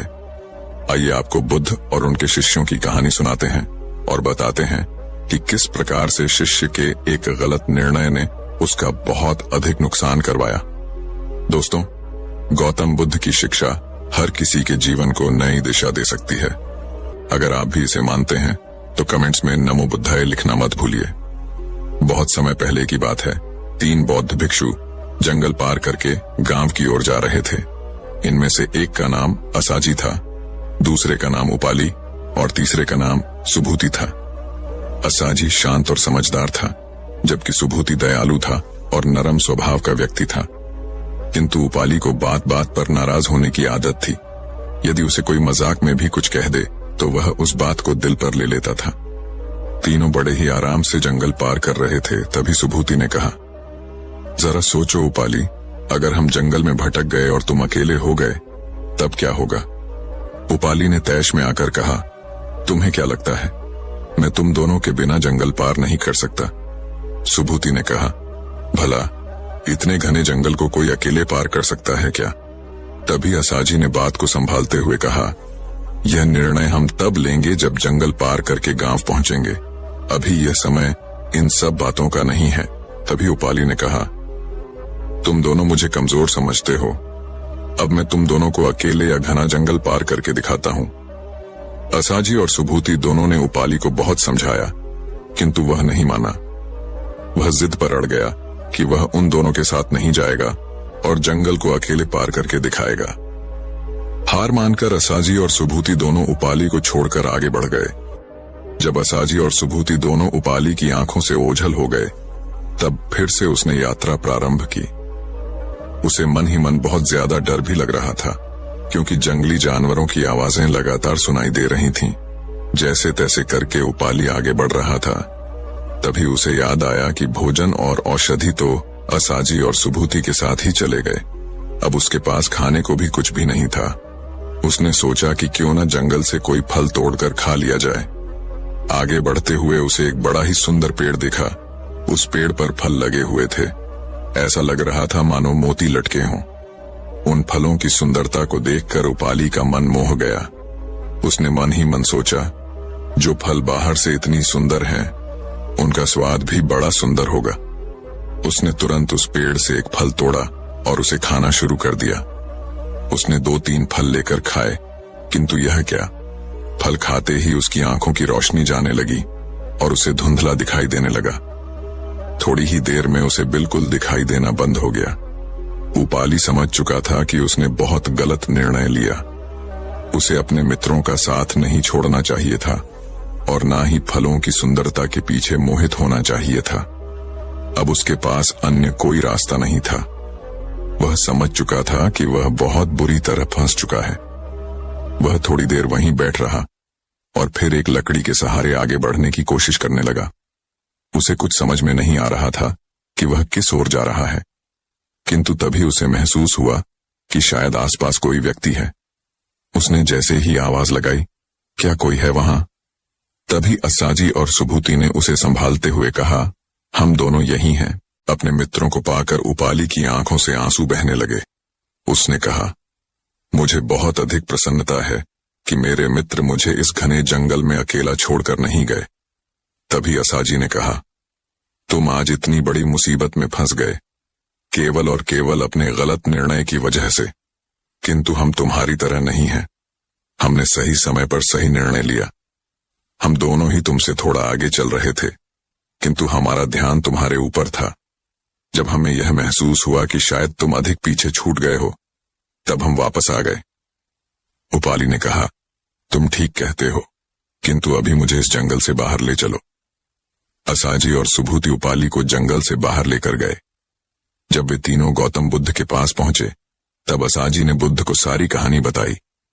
गौतम बुद्ध ने उपाली को समझाते हुए कहा, जीवन के प्रत्येक क्षण में हमें कुछ न कुछ निर्णय अवश्य लेने पड़ते हैं। आज तुम्हारे एक गलत निर्णय के कारण तुम्हारी आंखों की रोशनी जा चुकी है। उपाली ने कहा, गुरुदेव, हम किस प्रकार से सही निर्णय ले सकते हैं? क्या निर्णय लेने की कला महत्वपूर्ण होती है? बुद्ध मुस्कुराए और बोले, निर्णय लेने की कला बहुत अधिक महत्व रखती है। हमारे जीवन में होने वाली प्रत्येक घटनाएं हमारे निर्णय का परिणाम होती हैं। उपाली ने कहा, हम जीवन में किस प्रकार से सही निर्णय ले सकते हैं? गौतम बुद्ध बोले, आज मैं तुम्हें बताता हूं कि जीवन में सही निर्णय लेने से पूर्व किन किन बातों पर विचार अवश्य करना चाहिए। सर्वप्रथम, अशांत दिमाग से कोई भी निर्णय नहीं लेना चाहिए। जब मन अशांत अथवा क्रोध की स्थिति में हो, तब कोई निर्णय नहीं लेना चाहिए। इससे निर्णय के सफल होने की संभावनाएं कम हो जाती हैं। क्रोधी व्यक्ति केवल अपने मन में उठ रहे क्रोध को शांत करने के लिए निर्णय लेता है। वह न तो भविष्य देखा है और न ही उसे निर्णय का परिणाम। उसे तो बस वर्तमान का क्रोध और अशांति दिखाई देती है, जिसे वह किसी भी हाल में शांत करना चाहता है। निर्णय तभी लेना चाहिए जब मन शांत हो और मन में किसी प्रकार का कोई क्रोध ना हो। दूसरा, निर्णय लेते समय भविष्य पर विचार। जब भी कोई निर्णय लेना चाहिए तो विचार करना चाहिए कि भविष्य में इस निर्णय के क्या क्या परिणाम हो सकते हैं। स्वयं को भविष्य में रखकर देखना चाहिए कि यदि आज हमने यह निर्णय लिया है तो भविष्य में इससे हमें लाभ प्राप्त होगा अथवा नुकसान होगा। जब हम एक बार भविष्य की कल्पना कर लेते हैं तब निर्णय लेना आसान हो जाता है, क्योंकि इस प्रकार निर्णय हमें लंबे समय तक फायदा पहुंचाते हैं। तीसरा, कभी भी भावनाओं में बहकर निर्णय नहीं लेना चाहिए। कई व्यक्ति ऐसे होते हैं जो तब निर्णय लेते हैं जब वे सबसे अधिक भावुक होते हैं, किंतु यह निर्णय लेने का सही समय बिल्कुल नहीं होता है। कभी भी भावनाओं में बहकर कोई निर्णय नहीं लेना चाहिए, बल्कि निर्णय लेते समय अपने सभी भावनाओं का त्याग करके केवल और केवल भविष्य को केंद्र में रखकर सोचना चाहिए और निर्णय लेना चाहिए। भावनाओं में बैठकर लिए गए निर्णय वर्तमान के लिए सही होते हैं, किंतु आगे जाकर यह गलत सिद्ध हो सकते हैं। इसलिए निर्णय लेते समय हर प्रकार की भावना से दूर रहना चाहिए। चौथा, दूसरों की प्रतिक्रिया और उनके अनुभवों का प्रयोग निर्णय लेते समय अवश्य करना चाहिए। कई व्यक्ति ऐसे होते हैं जो खुद को सबसे बड़ा मानकर दूसरों के अनुभव को सुन नहीं चाहते और न ही उनकी प्रतिक्रिया पर विचार करते हैं, किंतु ऐसा नहीं करना चाहिए। किसी भी निर्णय से पहले दूसरों के अनुभव और प्रतिक्रियाओं पर एक बार अवश्य विचार करना चाहिए। भले ही अंतिम निर्णय आपका हो, किंतु यदि दूसरों के अनुभवों से आपको निर्णय लेने में सहायता मिल रही है तो इसमें कोई बुराई नहीं है। पांचवां, निर्णय लेते समय आंतरिक सज्जा पर अधिक ध्यान दें। कई व्यक्ति ऐसे होते हैं जो निर्णय लेते समय केवल और केवल बाहरी आवरण को देखते हैं। बाहरी आवरण पर मोहित होकर वे निर्णय ले लेते हैं, किंतु जब आंतरिक आवरण तक पहुंचते हैं तब पता चलता है कि जो निर्णय उन्होंने लिया है वह गलत सिद्ध हो गया है। बाहरी सुंदरता पर कभी मोह नहीं दिखना चाहिए। निर्णय किसी वस्तु के विषय में हो या फिर व्यक्ति के विषय में, हमेशा आंतरिक सुंदरता को सबसे ऊपर रखना चाहिए। इस प्रकार गौतम बुद्ध ने उपाली को जीवन में सही निर्णय लेने के लिए महत्वपूर्ण बातें बताई। उपाली गौतम बुद्ध से वादा किया कि अब जब भी वह निर्णय करेगा तब वह इन बातों का ध्यान अवश्य रखेगा। धन्यवाद दोस्तों, उम्मीद करते हैं कि आपको यह वीडियो पसंद आई होगी। इस वीडियो को लाइक और चैनल को सब्सक्राइब जरूर करें।